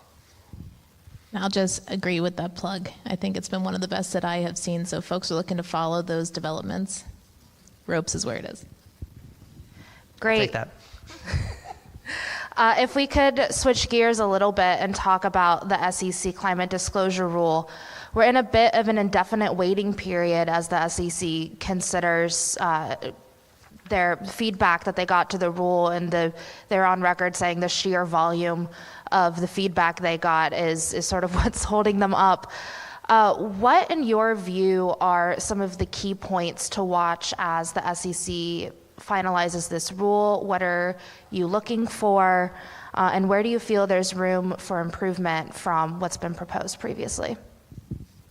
So maybe I can kick us off there. So SIPMA AMG was supportive of the Commission's goals, which, as many of you probably know, in that proposal, it was to address the lack of a mandatory and consistent and comparable framework for all registrants. But there were a lot of issues that we pointed out and focused on in our comment letter that we're hoping that they will address in the final rule. Just to name a couple of them, in particular, the materiality standard that the SEC uses throughout the proposal is not consistent and not necessarily reflects the historical view of materiality, and that is, from our perspective, an area that could lead to more investor confusion in the future, which obviously cuts against the SEC's goal in the proposal. And also, with respect to where the disclosures will be based, we do believe the SEC should put together or should require a separate form, a single separate form that would have a lot of the information that they include in the proposal that would be furnished, not filed with the Commission.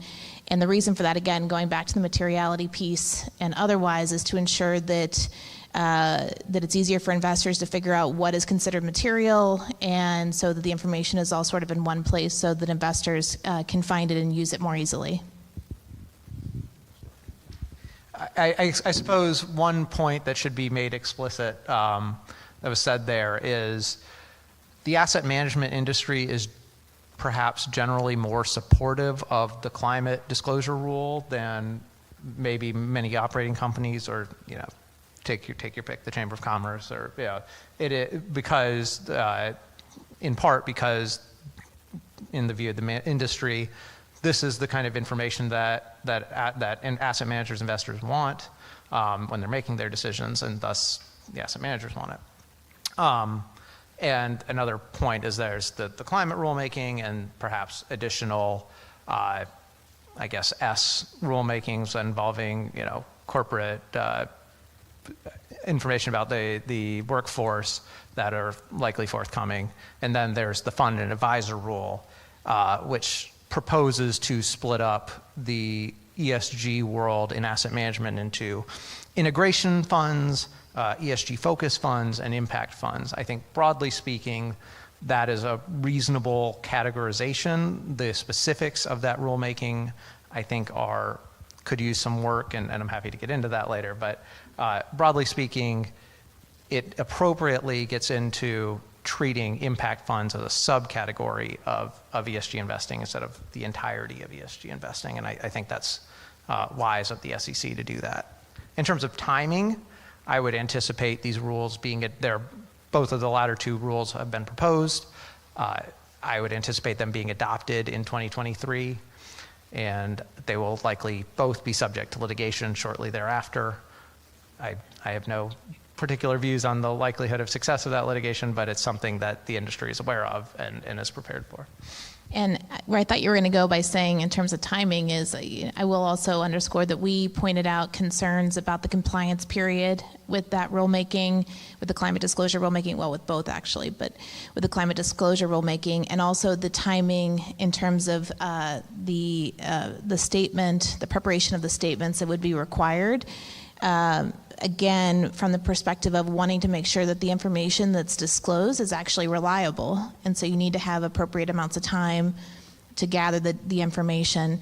In terms of the rulemaking that Jamie's talking about, I know that we're going to go into a specific question on the fund ESG disclosure proposal. Another reason that I think asset managers generally, and my members in particular, supported the climate disclosure proposal is because not only is it helpful to the point that was made earlier by Amanda, that it's value investing, right? And this is information and data that's necessary to value the risks, evaluate the ESG risks in a portfolio. But also, we are going to be asked for this both from investors and from the SEC. And so, I sort of see this area generally as being building blocks, right? And this is one of the original and initial building blocks that's necessary, is to have the appropriate disclosures and data available. One of the things I wanted to talk about, given my focus on banks, is the Scope 3 emissions requirement, something that banks are not particularly fond of.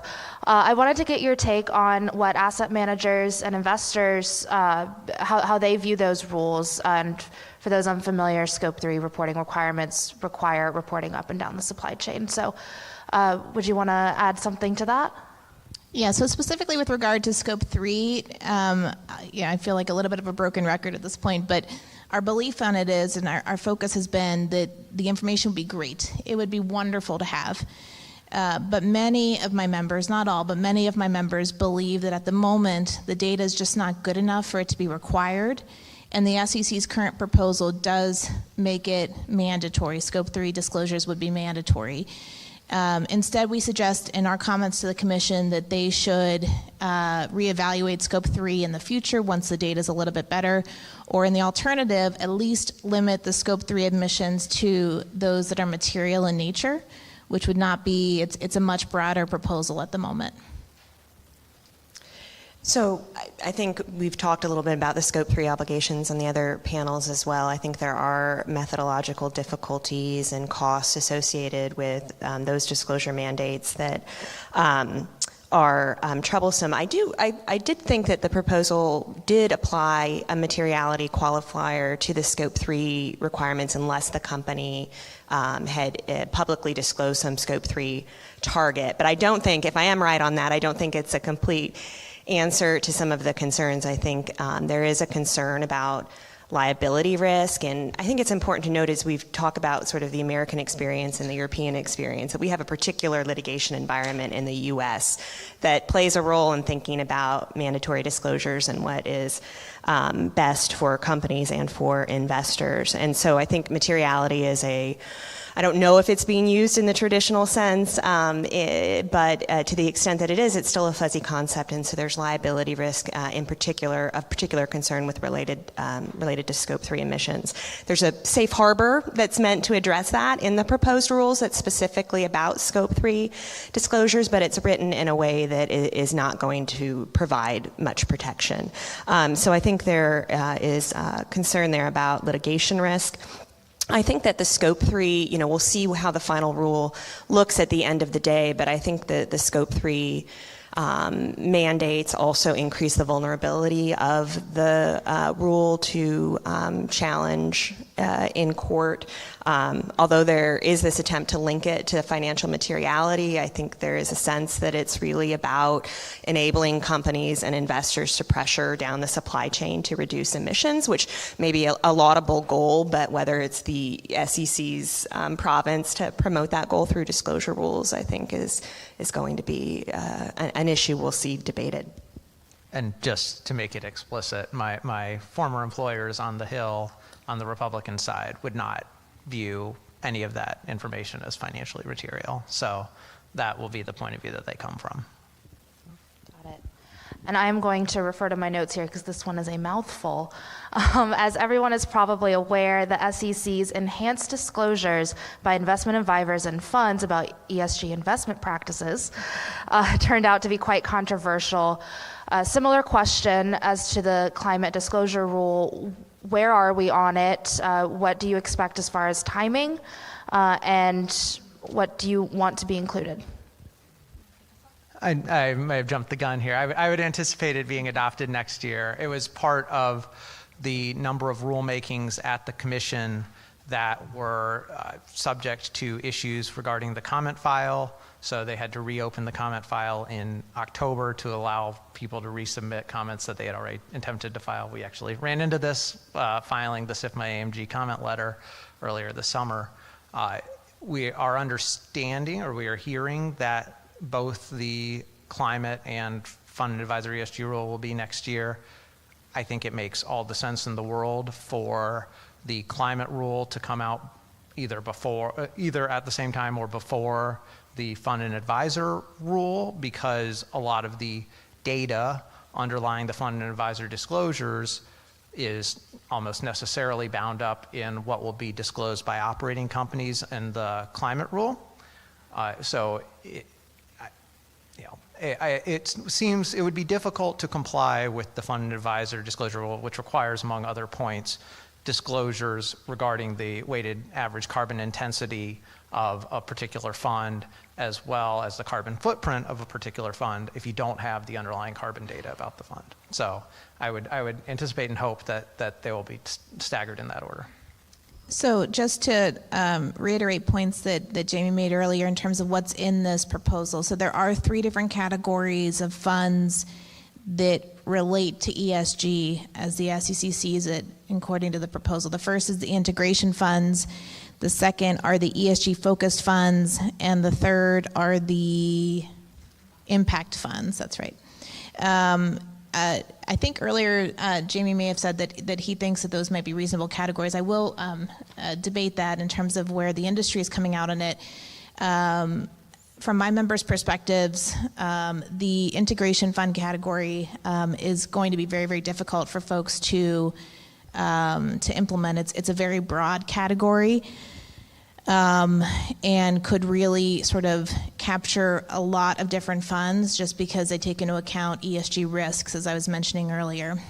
So we suggested to the Commission that they should consider limiting that category to only those funds that opt into it, or eliminate the category altogether. Just again, for clarity's sake, on behalf of investors.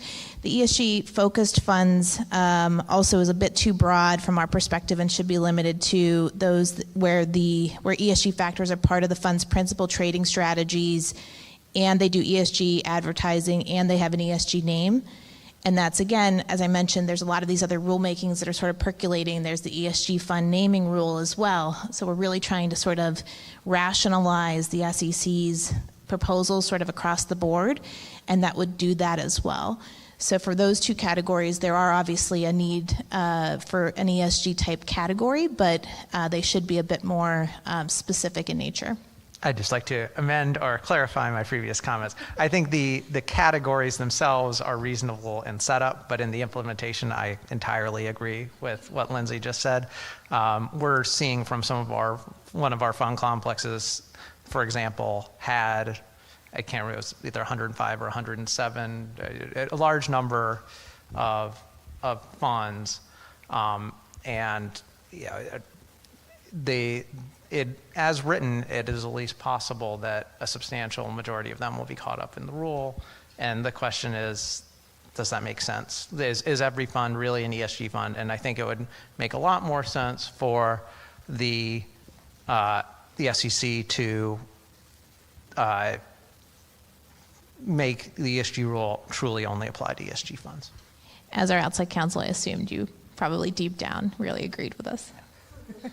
The last two pieces I'll mention with regard to this rulemaking, we also brought up significant concerns with the cost-benefit analysis with it, which, again, that's something that folks hear a lot about a lot of these different rulemakings, but with this one in particular, I think the SEC was underestimating how much it will be for asset managers to comply with what's in the proposal. And again, an extended compliance period, particularly if the rulemakings overlap with one another, would be helpful. And to the point that Jamie made about the reopening of the comment periods, that's a really big problem, or potentially a really big problem. It was great that the SEC sort of acknowledged that they had the tech issues that they had with their website and reopened it to make sure that they got all the comments from the industry for those who wanted to participate. But that being said, it did restart the clock, which makes it even more likely that there'll be an overlap with implementation of many of these rulemakings, which could have significant implications for the industry. Amanda, do you want to chime in? So I would just say I haven't followed these rules as closely as the climate rule. I would say, in principle, I think these efforts are worthwhile. ESG's been sort of the Wild West. I think investors need to understand if they're buying into a fund what that means, and there needs to be accountability. But in terms of the specifics of the rule and the costs that they'll impose and whether they're overbroad is something that the comment process is designed to ferret out. So that needs time to work through. Great. On enforcement, the SEC's new climate and ESG task force has largely worked behind the scenes, but it's also brought some big cases over what it says are ESG fund misstatements, notably a $1.5 million fine against BNY Mellon Investment Advisors earlier this year. And the SEC announced just this week a record 760 enforcement actions, up 9% from the year before. Do you expect ESG enforcement to continue ratcheting up, and is that a good thing, or is it a sign of an overzealous SEC? I'll take it. As I said earlier, there is the possibility of asset managers either misstating or overstating the effect of ESG on their investment strategies. In the case of the aforementioned settlement, the relevant manager said that they applied a particular ESG analysis to all of their portfolio investments. They did not. They did it to a large portion, but not literally every one, and that's what led to the settlement. At the same time, it was a very large fine, and it was a fairly aggressive settlement. Considering there was no finding of material impact. A number of the funds at issue were not actually ESG funds, and the ESG was not part of their principal investment strategies, and yet they were subject to a fairly large penalty. I think the understanding that industry has received from this is to say what you do and do what you say, because if you say you're doing something, even if it's not necessarily material to your investors, if you're not doing it, you can be subject to SEC enforcement. And we also did have some indications ahead of that settlement that the SEC was beginning to look at these types of issues. And so to your latter question there, I think, Claire, that we can definitely expect to see more, unfortunately. I would say, not speaking to any particular enforcement matter, just making a broader point. I think there should be accountability across all types of products. But I'd make the observation that the SEC is a agency with limited resources, and when it comes to enforcement matters and when it comes to rulemakings, there's a lot of different things it needs to focus on. And so, in a world of infinite resources, enforcement maybe optimally would reach everything, but I think there needs to be a prioritization that is tethered to harm to investors. Great. We've talked a lot today about the E part of ESG and a lot today in the conference as well, and to a certain extent that makes sense. There's a lot of focus on the environmental part. What kind of S&G initiatives might be in the offing, and do you think this focus on energy makes sense? Do you think that we're losing out by not talking more about the social and governance part of this? In terms of what other initiatives we might see coming up on the line that relate to S&G, there was a rulemaking related to human capital management that the current SEC has indicated it may go back and revisit. So, the outcome of the prior rulemaking landed on disclosure rules that were very standards-based, and there is some pressure for more prescriptive disclosures related to labor practices and the like. So that may be something that's coming up the line. Yeah, we're definitely following that proposal and expecting to see it at some point down the line. I will say that from my perspective, I think it's actually probably a good thing that we're focusing mostly on the E at the moment. And I think with as difficult as that's been, it'll be interesting to see where we go when we get to the S and the G parts, because they're perhaps even more nebulous in nature, and we'll have even more sort of disparate opinions, I think, among those in the industry, in politics, et cetera.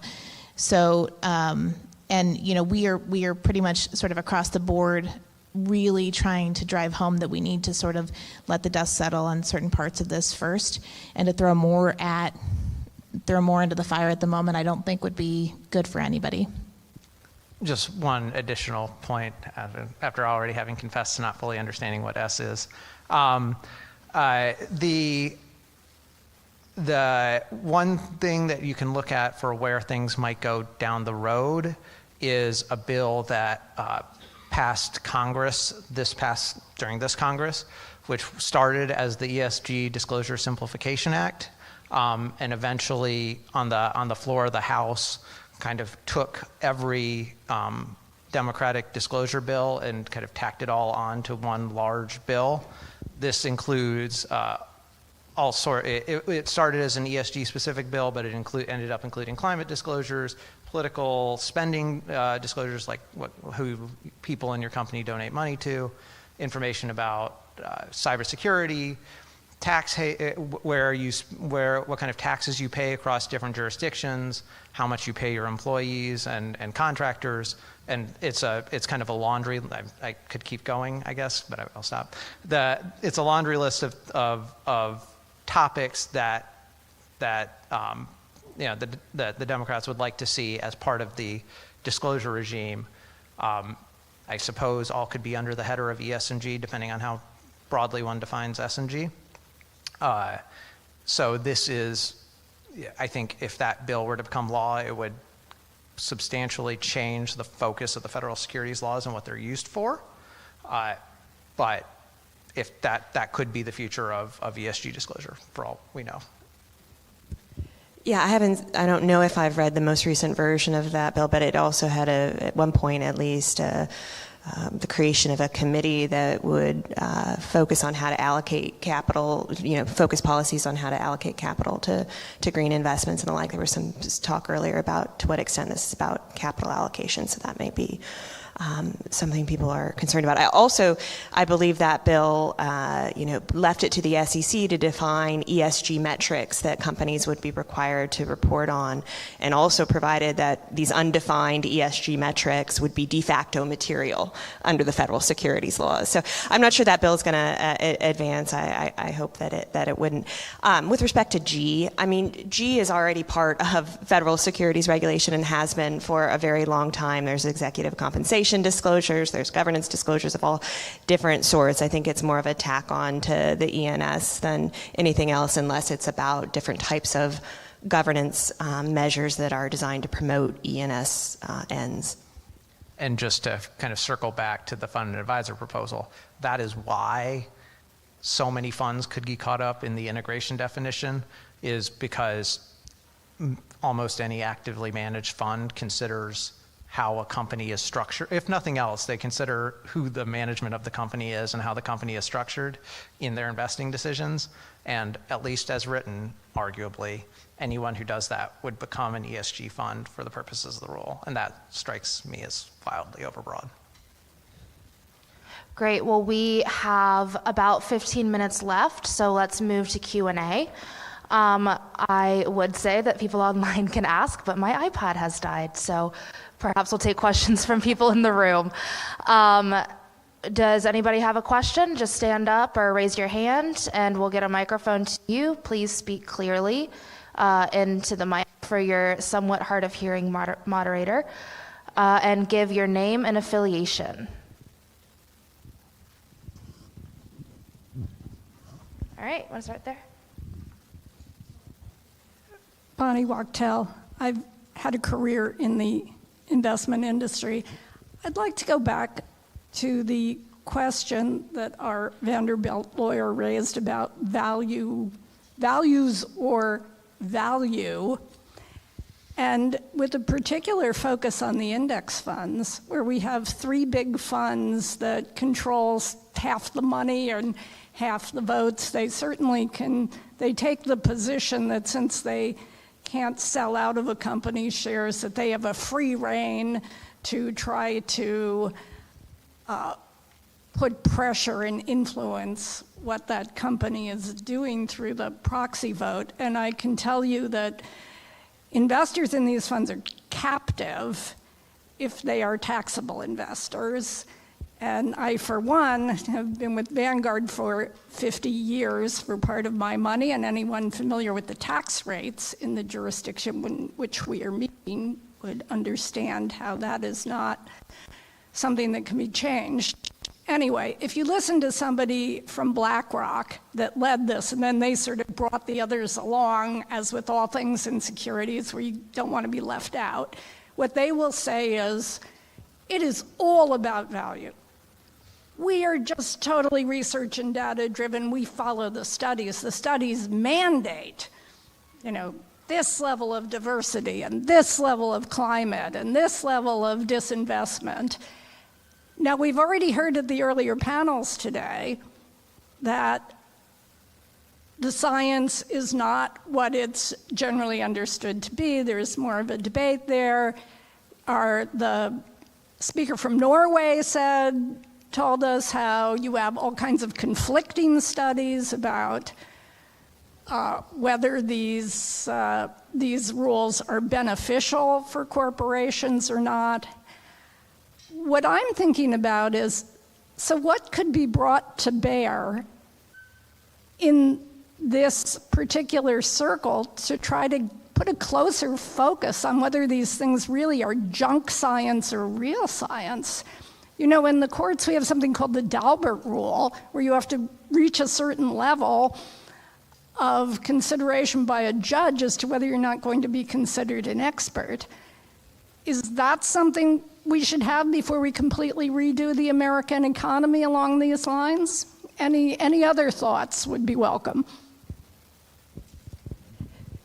So I would say this, I'm not an expert on climate science and I can't speak to that, but I would say as an expert on corporate law and corporate governance, when money started, when institutional investors started to rise as a force, there was quite a hope amongst corporate law scholars that they were going to solve this collective action problem and be monitors of corporate managers, and that's largely, to some extent that's come to fruition, but mostly people have been disappointed, and it has to do with the cost structure and the way that competition works, and particularly with respect to index funds. If you invest in, researching companies and making your votes count and the like, then you're sharing those gains with other index funds that invest in the same companies, and you're incurring more fees. That's not how you make money. So it's interesting now to see this move towards ESG, and now the hope is that the asset managers who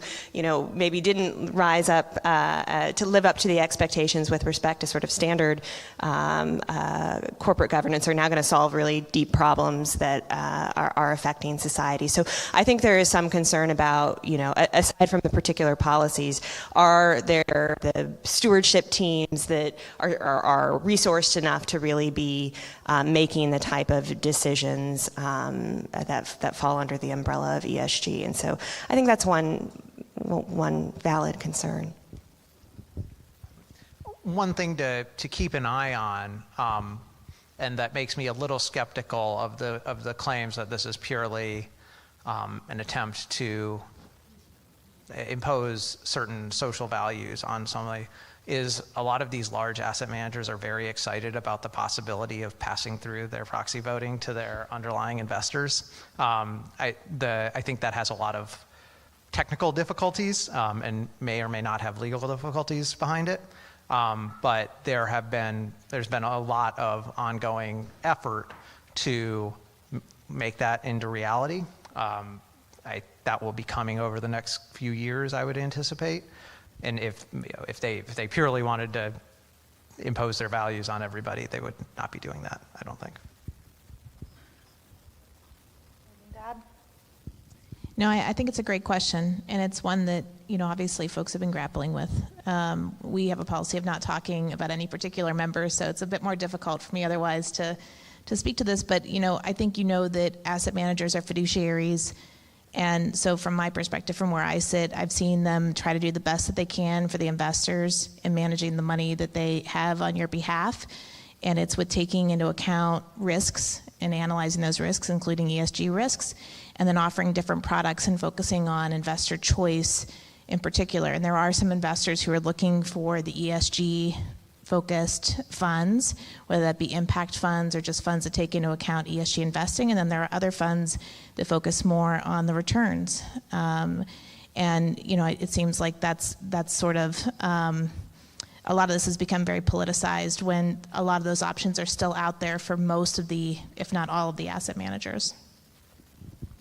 One of the questions from that I saw on the iPad before was, how do you make sure that the message is staying on the substance of investing as opposed to getting dragged into the more political elements of it? What are your goals there, and how do you make sure that the conversation stays closer to the substance there?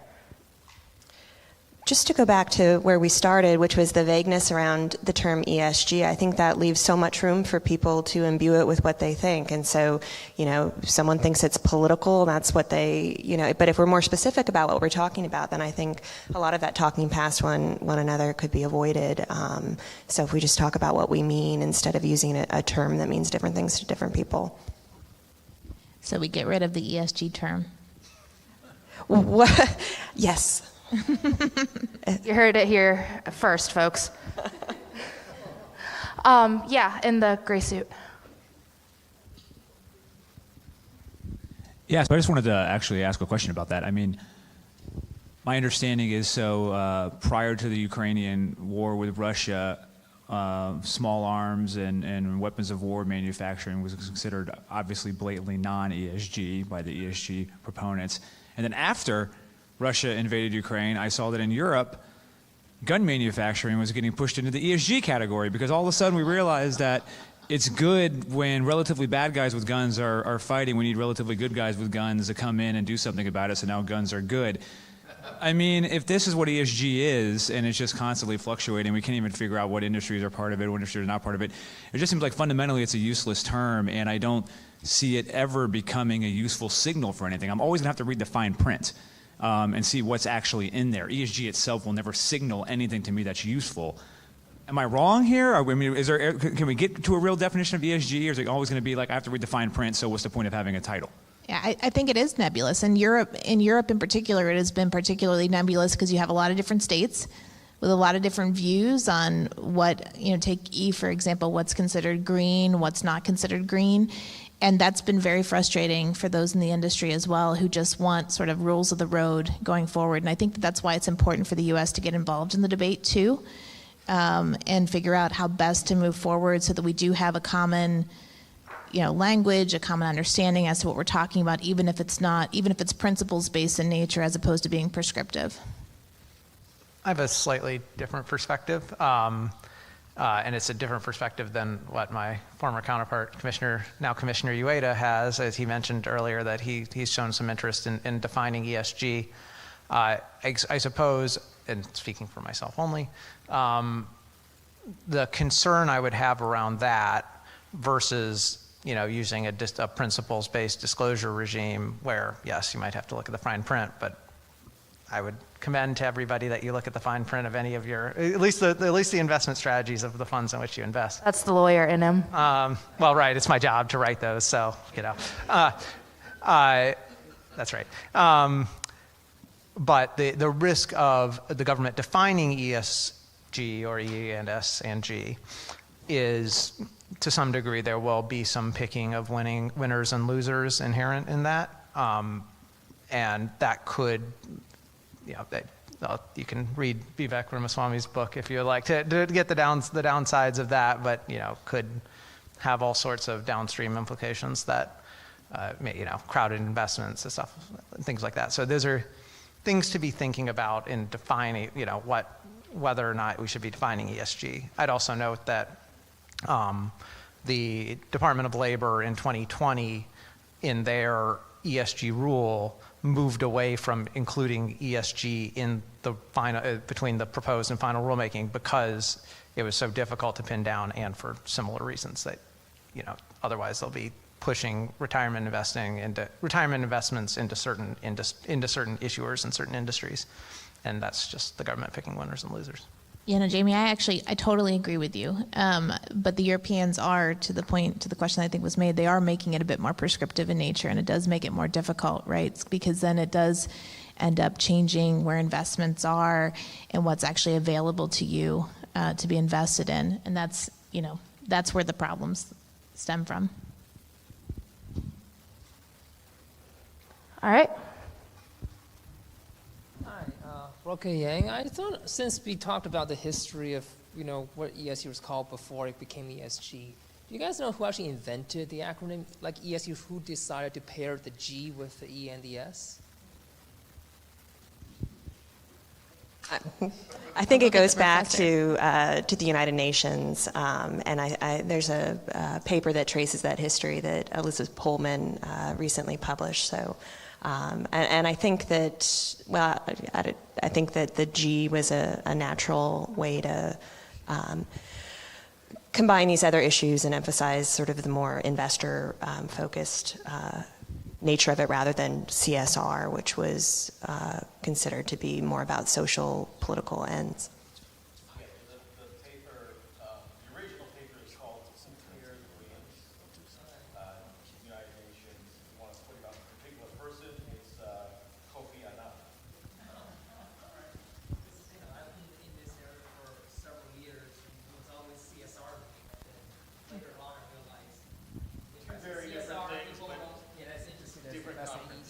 Well, we're going to add that to everybody's holiday reading list and learn a lot about the history of ESG. Do we have any more?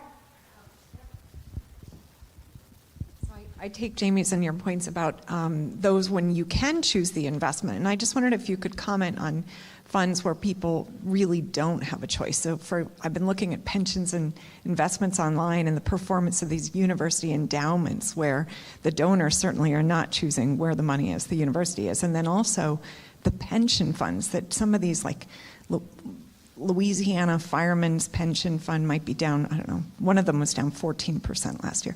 Can you comment on those where the investors are, their money is, their decisions are really not being included here? So I think I'll speak descriptively rather than normatively. Those state level laws are affecting those perhaps more than any other investments in our broad asset management category. And the state level laws are all over the map. Certain states are encouraging incorporation of ESG focuses. Others are saying you specifically cannot. Others are prohibiting doing business with certain companies that they view as boycotting industries. Others want to boycott industries. It really depends on where you are, and you're right. If you're a state employee in those states, it will affect your investments. What to do about that depends on your political perspective, I think. At the federal level, I'm not a Department of Labor ERISA expert, but ERISA is or the DOL is the primary regulator for retirement accounts that are ERISA plans. That also has ping-ponged based on who's in the administration or not. The Trump administration finalized their rule in 2020. It is currently being undone. As you may guess my personal views on these things based on who I've worked for, but different strokes for different folks kind of thing.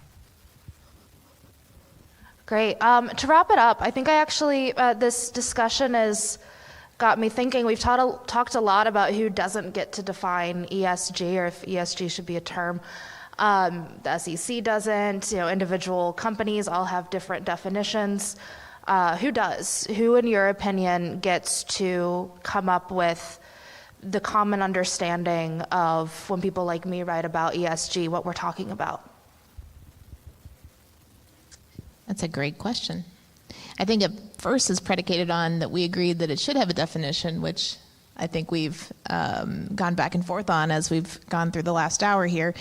From my perspective, this is going to be an area, there's so much interest here, no matter what side of the aisle you're on, where there will be an evolution, where we will come to a common understanding. It's just whether or not we'll wait and allow that to happen naturally, or whether it'll be forced by government entities or others sort of putting their thumb on the scale as to what it's going to be. And from my perspective, we would be in a far better place if we allowed it to sort of evolve naturally, and for there to be a common understanding that's then incorporated in whatever the regulators do. I think that's a reason. I have nothing to add. That was great. I think that at a place like the Cato Institute, I guess I would just say, be skeptical of government solutions here. I think if you disagree with that here, a little hook comes and pulls you. Yeah. The government certainly, I don't want to say the government doesn't have a role to play here. Material misstatements and omissions are bad. And if you're doing that, you should not be doing that. But government solutions here, need to be well thought through, would be my advice.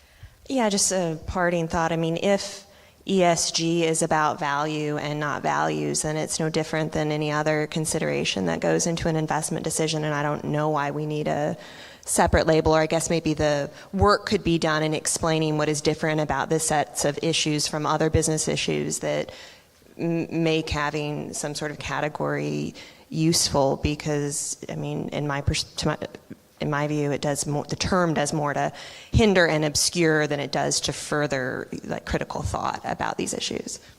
Great.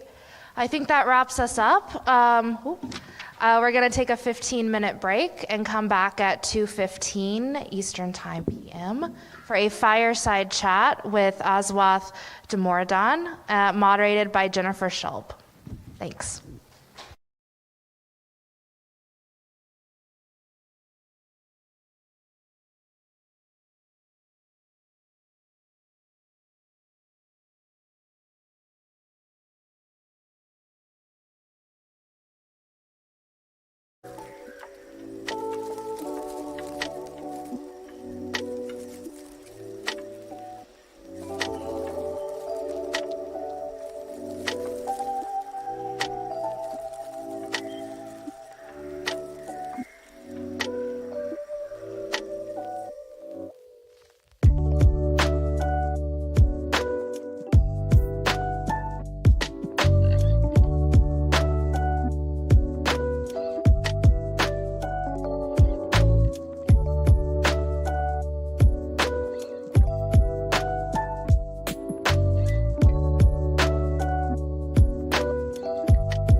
Welcome back for our final session of the day, a fireside chat with Professor Oswath Damodaran from New York University's Stern School of Business.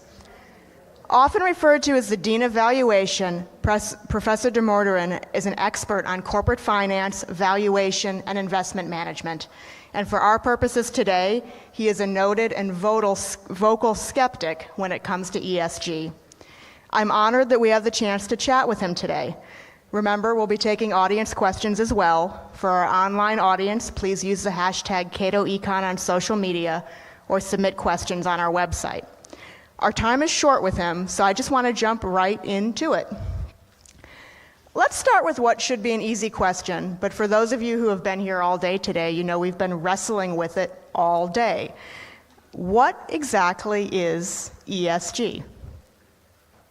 I wish I could answer that question because I've been wrestling with that same question. And I'll be quite honest, I don't see why the onus should be on people who oppose ESG to define it. The people who are pushing it on the rest of us can't define it themselves. I have never seen as mushy a concept as ESG. I mean, it's basically whatever you want it to be. And even among the services that claim to measure it, there is no agreement on what they're measuring. Forget about the details of it. Are they measuring goodness? Are they measuring risk? And I find it astonishing that we're spending tens of billions of dollars on a concept that the people who are pushing on us can't even get to define correctly among themselves. So when it said that you're a skeptic, you've just mentioned a number of different concepts in there. Are there particular areas that you're more skeptical of, or is it the entire umbrella term itself? I think the whole thing is garbage, to be quite honest, and I'm not going to try to be diplomatic.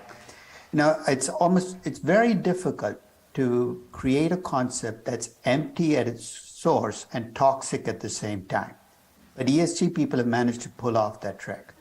I mean, this is a concept that's empty of substance and has managed to create toxic effects everywhere it's introduced.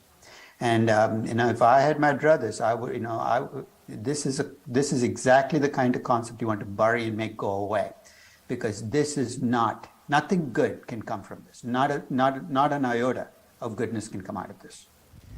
So let's talk a bit. You mentioned that there's toxic effects from ESG. Can you describe a little bit what those effects are and where we are seeing them or will see them? You know, let's go back and revisit how we got to where we are. This is a concept that was born in sanctimony, nurtured with hypocrisy, and sold with sophistry all the way through. So, you know, and let's think about why it's creating toxic effects. Let's take the S in ESG. The nature of social causes is that you can't centralize them. I mean, we're a country divided down the middle in pretty much every single dimension.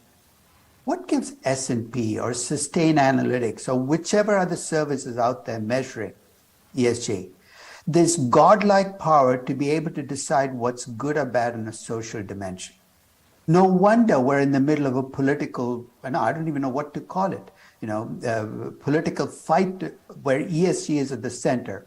And while ESG advocates wring their hands and say, oh my God, we never wanted it to become political, that's like pyromaniacs complaining about fires going on all over. I mean, who brought this to the table? And why are you surprised that there's a social backlash? So I think that the very way this concept was structured, which is basically people becoming, I don't know, virtue police, deciding what they're going to define goodness at a centralized stage, set us up for exactly where we are today, which is we've brought politics into the game, and nothing that politics touches ever comes out unscathed. and welcome to the new reality that businesses are going to face because of ESG. So our last panel talked a lot about asset management. And one of the themes that we heard from the asset managers or their representatives here was that ESG, besides being the potential to look for a good, is actually just a function of risk management or a way to better value companies. Obviously, this is right up your alley. So what do you think about that concept as ESG? Were they able to say this with straight faces? I mean, how do you say this? How can you argue that a constrained optimal is better than an unconstrained optimal? I mean, one of the problems, I think, with ESG is we'd have all been better served if there'd been honesty from the beginning. What does that mean? If you told people, look, you want to bring goodness into your investing universe, you want to screen out bad companies, and then told them the truth that if you do this, you have to accept the fact that you have to give up something, we'd be in a much better place than we are today. For 14 years, people have been sold a bill of goods. They've been told, you can be good and earn higher returns. I mean, that's why I've described ESG as all cake, no calories. You've gone around telling people that they can essentially bring virtue into their investment decisions, which I think is good. We need to invest with our consciences. But we also need to accept the fact that there has to be a sacrifice, something you give up. So the very fact that, but the problem here is if you're a fund manager, you're trapped. You have a fiduciary responsibility, which means that if you admit the truth, which is that being good will cost your investors, you've just violated your fiduciary responsibility. So unless we have some honesty in this process of saying, look, you're going to remove some companies from your universe, you can't invest in them because they're bad companies, then I think we also need to tell people, this is what it will cost you, 30 basis points, and we will do our best to minimize your cost. But don't tell them they're going to make a higher return. And I'm going to press on that a little bit more because it is at odds with what we hear from some asset managers who are pushing ESG integration funds, where they say, I'm not looking for good. I'm just looking to make sure that my valuation and my risk management is taking into account potential effects from climate change or from other environmental factors. I've heard asset managers say, look, if I'm valuing GM, I want to know what their electric car strategy is, and that's an E factor. What's wrong with that? I could tell all kinds of stories, right? The reality is, show me the data. Show me the companies you've avoided because they had a low ESG score where you avoided mistakes. Every time I see a mistake, whether it's FTX or whether I look at companies going back in time, guess what I see as a common factor? These companies were virtue lords before they went bankrupt. I mean, they were actually put high on pedestals because I think founders have realized that framing their companies with virtue allows them to get away with all kinds of stuff behind the curtain. So when people say, well, this is a risk management device, stop just telling me stories. Show me the facts. Show me the evidence that by avoiding companies with low ESG, you avoided mistakes, and by staying with the companies with high ESG scores, somehow you had fewer accidents happen to you. I haven't seen a single paper back that up. It's after the fact you say, well, if only we'd known.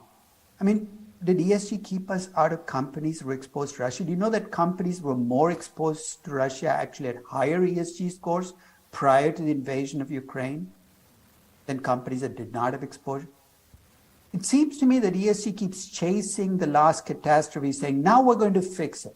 Now we're going to bring in Russia exposure. It's too late. The mistake's been made.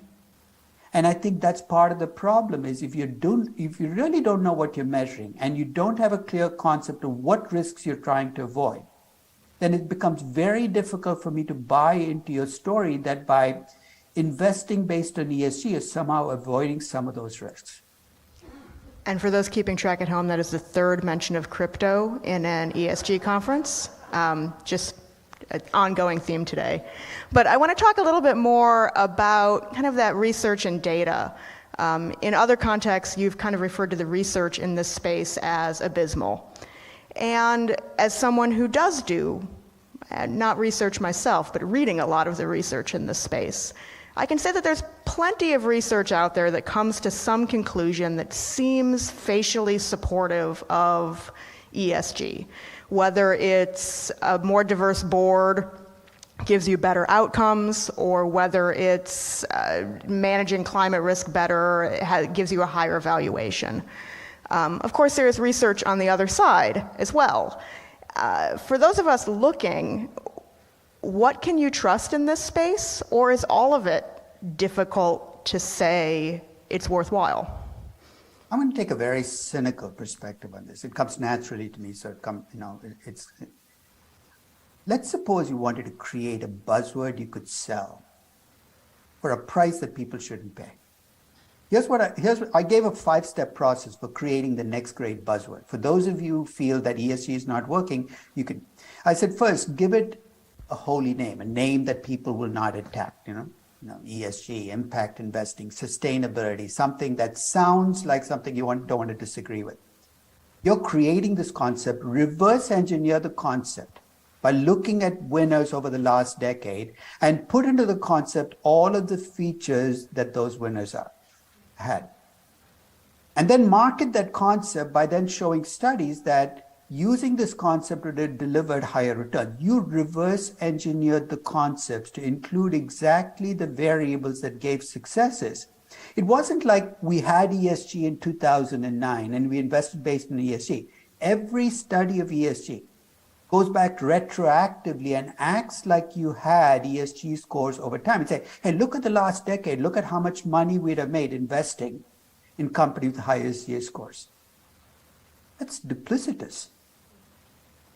If you want to show me that ESG works, here's what you need to show. Show me that companies whose ESG scores go up have higher profitability next year. Don't look back and show me the correlation in ESG scores and value backward. I mean, it showed me absolutely nothing. So I think that the problem here is not that these are not smart people doing research. It's that they're advocates doing research. You cannot do research if you've already decided that ESG is so good that you can't really challenge it. And 90% of this research, you can see the biases shine through in almost every step in which the way the research is structured. So when I say it's abysmal, it's too many advocates and too few researchers in this area. True believers are asking the question. Guess what? When true believers ask the question, they get exactly the answer they expected to get. So despite all of this, we've seen regulatory pushes from the SEC in particular, although other regulators are potentially following suit in their own way. But the SEC to require additional disclosure of both public companies and of funds to facilitate ESG investing. I think I know what your answer is to this, but is that the right course? And should the SEC be doing anything in this space? No, I've always critiqued what I call disclosure diarrhea, and we've had disclosure diarrhea now for 20 years.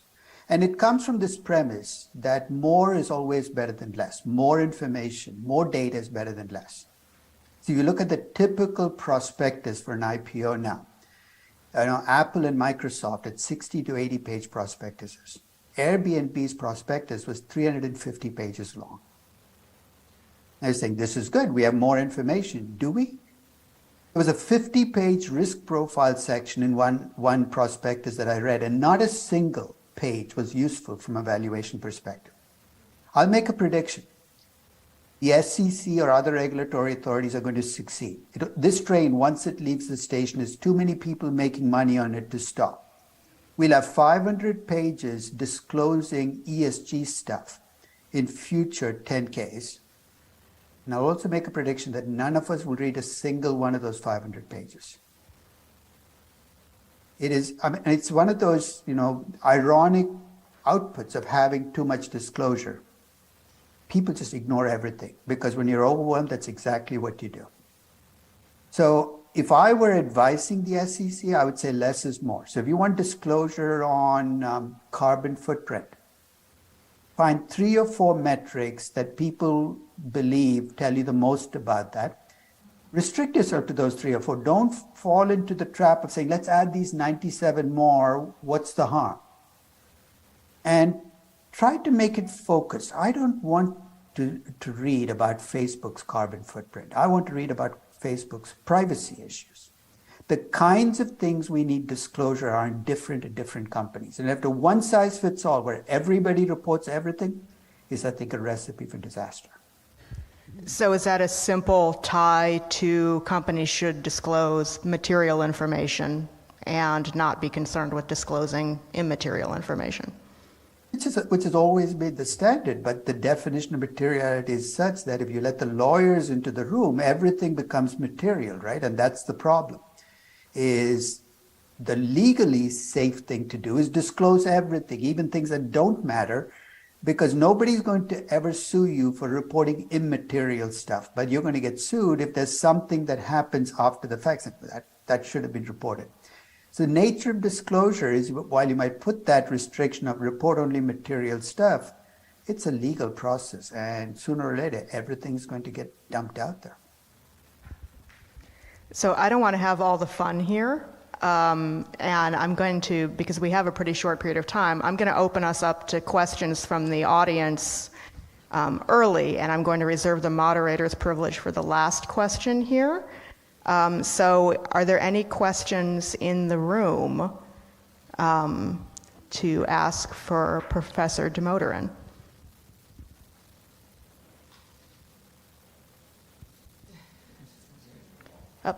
Let's head over here. Someone hasn't had a chance to ask a question before. Thank you so much. Regarding the ESG investment, I think that performance is the most important. But ESG investment, some research papers said ESG is high return but low risk, because ESG is dealing with the stakeholders. But this is a kind of puzzle, I think. Usually in the financial theory, high risk, high return, but low risk, low return. But the ESG investment, some papers said, high return, low risk. It's a Bernie Madoff. It's a puzzle. So what do you think about this? And returns, no risk. It's at the heart of every scam, right? And I think that is exactly why I'm so skeptical about ESG. Stop lying. Stop lying. If you want to tell me it's going to be low risk, at least do me the honor of saying, hey, you know what? It's low risk and lower return in the long term. Be okay with that. The selling of all ESG related stuff is it's all good for everybody. Now, I'll give you a classic example. I've heard ESG advocates go into companies and tell them that if they are good, they have high ESG scores, they will have lower cost of equity and lower cost of capital. And I can tell a story about how that can happen. But if that is true, then investors of those companies will actually have to earn lower returns, because that's where the lower cost of equity comes from. So if you're going to tell one story to a company and then tell a very different opposite story to investors, you're lying. And at the heart of ESG is this big lie of, and it's driven by money. I hate to say this, cui bono, the old legal test comes in. Who's making money? And there's an entire ecosystem, an ESG, that's making money. And you know who's not in that ecosystem? Shareholders of companies, investors in companies, the stakeholders in companies. The people making money are the measurement services, the investment funds pushing ESG, the consultants on ESG, the disclosure people who essentially push it. There's a lot of people making money on this. And that gravy train will continue until somebody stops it. More questions? Let's come up front here. Hi, I'm Mihaela Uliero from the Impact Institute. I do not know if how many here are aware about, and of course, the term ESG, coined by Kofi Annan, that the United Nations Sustainable Development Goals are regarded, and you can Google that, ESGs and SDGs, as a means to define and shape ESG outcomes and solutions. And there are many others looking at SDGs and ESGs, different mappings between each other and how they can be better for the world. What is your opinion about that? That was the basis for my statement, born in sanctimony. Have you ever read a UN document? It's a monument to sanctimonious talk, right? It's, lords on top of the mountain telling the rest of us unwashed masses about, this is at the heart of every single, backlash we've had in the last 15 years. Born in sanctimony. But even if you buy into every single piece of that UN document, you know who that document should be directed at? Governments, regulators, lawmakers. With ESG, here's what we've done. We've outsourced what governments and lawmakers and regulators should be doing to publicly traded companies. That is at the source of the problem. You cannot have CEOs of companies being the arbiters of what's good for society. I mean, I like Jamie Dimon, but as a JP Morgan shareholder, I don't want Jamie Dimon deciding what's good, what's bad, and making judgments based on that for me. I don't like Larry Fink, I never have, but I definitely don't want him deciding what's good for society and then directing $11 trillion of other people's money into his definitions of goodness and badness. We have actually turned over whatever good objectives we've had in that UN document over to companies to accomplish for us. And that's one reason why I think none of the good things that ESG promises will actually come to fruition. Whether it's climate change or whether it's better social outcomes, we're going to sound good, but we're not going to do good. Other audience questions? Let's come up front. Fireside, can you up here? Thanks. Maybe this is off topic, but I'm struck by the similarity between ESG and DEI, diversity, equity, and inclusion. It's a term that's snowballed. It's not that well defined. For example, does diversity mean race? Does it mean religion? Does it mean political viewpoint? It can mean a lot of things. Equity. I mean, everybody has a different opinion about what equity is. So I'm asking if you see a similarity. Have you looked at the similarity, or? I'll tell you what they share in common, right? Which is, if you think about the origins of ESG, right now I think services have fallen back. It's really a measure of risk. That's not what they've always said. If you go back 3 or 4 years, the services were talking about ESG as a measure of goodness. Goodness, and one of the arguments people make against ESG is it's subjective. ESG can be measured, but it's a personal judgment. Goodness is personal.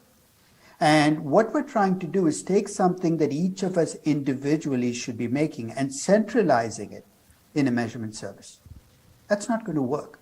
Whether it's diversity, equity, and or whatever else you want to bring in, or ESG. Trying to centralize it and say, we're going to come up with a definition that everybody has to buy into. I guarantee you're not going to get a definition that works because you're trying to centralize something that cannot be centralized. My definition of goodness and your definition of goodness, my definition of diversity and your definition of diversity will be different because we come from different backgrounds, different cultures, we have different histories. And I think that's the reality we face. We've tried to take something that should be at the individual level, and we've tried to create a centralized entity to do it, and nothing good can come out of that. Other questions?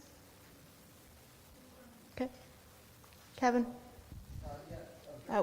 You need to wait for the mic. Sorry. Just a quick question. Do you believe up to this point that ESG has had an effect on our economy? And if so, what effect? You ran short of gas this winter. Maybe you should send a letter to the ESG advocates and can you send some heat to me? I'll give you a generic number that should show you how ineffective ESG has been in changing world outcomes. 10 years ago, we got about 82% of our energy came from fossil fuels and 18% from non-fossil fuels. 10 years later, after trillions of dollars of ESG spending, I don't know how many billions we spent on ESG consultants, guess what percentage of our energy we still get from fossil fuels? It's about 82% still. So where are all these great wins that ESG has supposedly been bringing us on climate change? I wonder whether there's somebody from Engine One in the audience. I'd love to put them on the spot. Engine One, as you well know, is the activist fund that managed to stop ExxonMobil from investing more in fossil fuels. Amazing victory. Until you think about where did all those fossil fuel reserves go? You know where they went? Over the last decade, more than $1 trillion have been invested by private equity investors in fossil fuel reserves. Here's what ESG advocates have done. They've taken stuff and pushed it behind the curtain where you can't see it. It's still happening. It's not changing the way we behave. So I think that is part of the reason I think ESG is so damaging. If you truly believe that climate change is the biggest challenge we face, you truly believe we need to be less reliant on fossil, for God's sakes, get rid of ESG. It's actually getting in the way of the changes we need to make to accomplish your objectives. So I think, in a sense, I look at what ESG is, and that's why I said I have nothing good to say about this concept, because almost every outcome I see, I look at it and say, that's not good. So if ESG started off with the objective of making the world a better place, it's made people sound like they're making the world a better place, but it's not made the world a better place. Another audience question, actually way in the back. Hi, I just have a quick comment. I just want to say how refreshing it is to hear a professor, no doubt an NYU professor, say that this whole ESG concept is rubbish. So bravo to you, and I hope that you get together with your colleagues and can, really spread this movement across the country like they're doing with ESG right now. Thank you. I'm lucky enough to not care anymore what people think about me, and that gave me an advantage in this area, because I think you brought up a very good point. The reason ESG got to be so big with so little challenge is for a long time, people who critiqued ESG were viewed as bad people, which is, how dare you critique something that's for the betterment of the world? And I still hear people saying, well, does this mean you are against virtue? I'm not a satanic follower. I'm not arguing that people do bad things. I'm just saying each of us has to make our choices on goodness. I don't want Sustainalytics telling me what's good or bad. So I'm arguing for reclaiming that power of saying, I will make decisions to make the world a better place. S&P can't make it for me. I'd actually like to key off of that a little bit from the professor of business angle.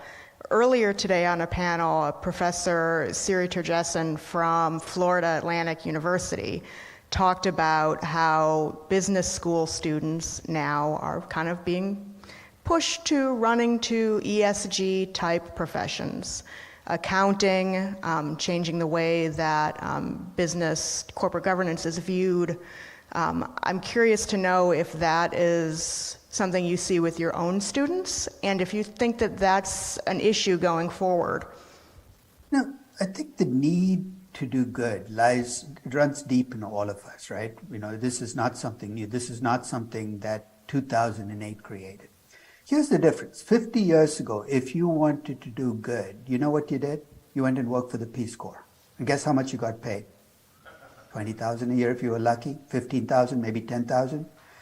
Here's the problem. I have 25 or 30-year-olds who come to me and say, well, I want to do good. But here's what they want to do. They want to be paid like bankers and work in the Peace Corps.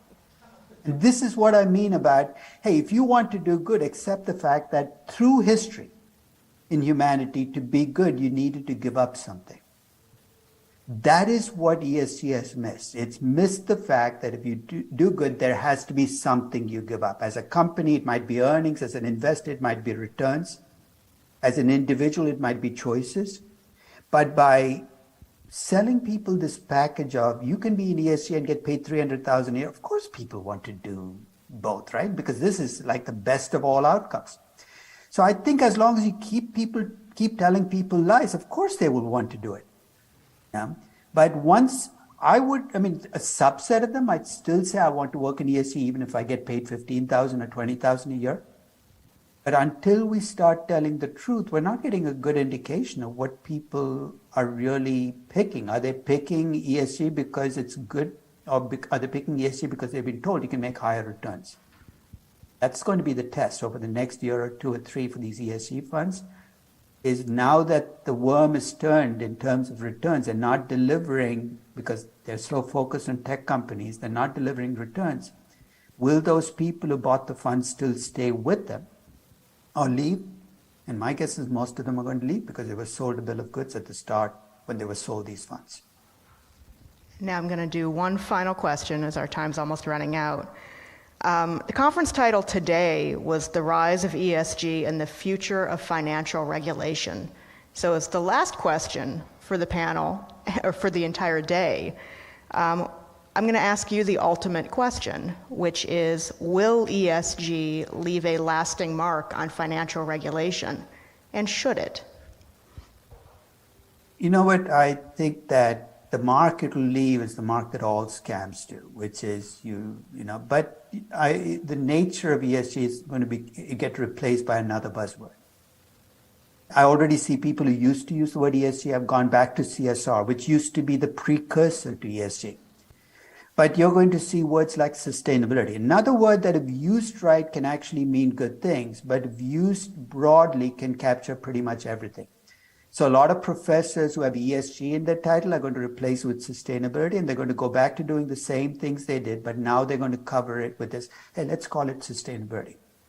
Our search for buzzwords that allow us to keep doing this is endless. So my cynical side says you might see the word ESG disappear, but you're going to see something else take its place.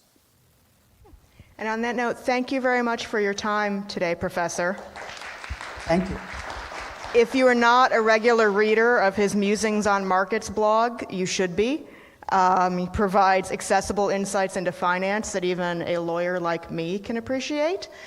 So I recommend his Musings on Markets to everyone.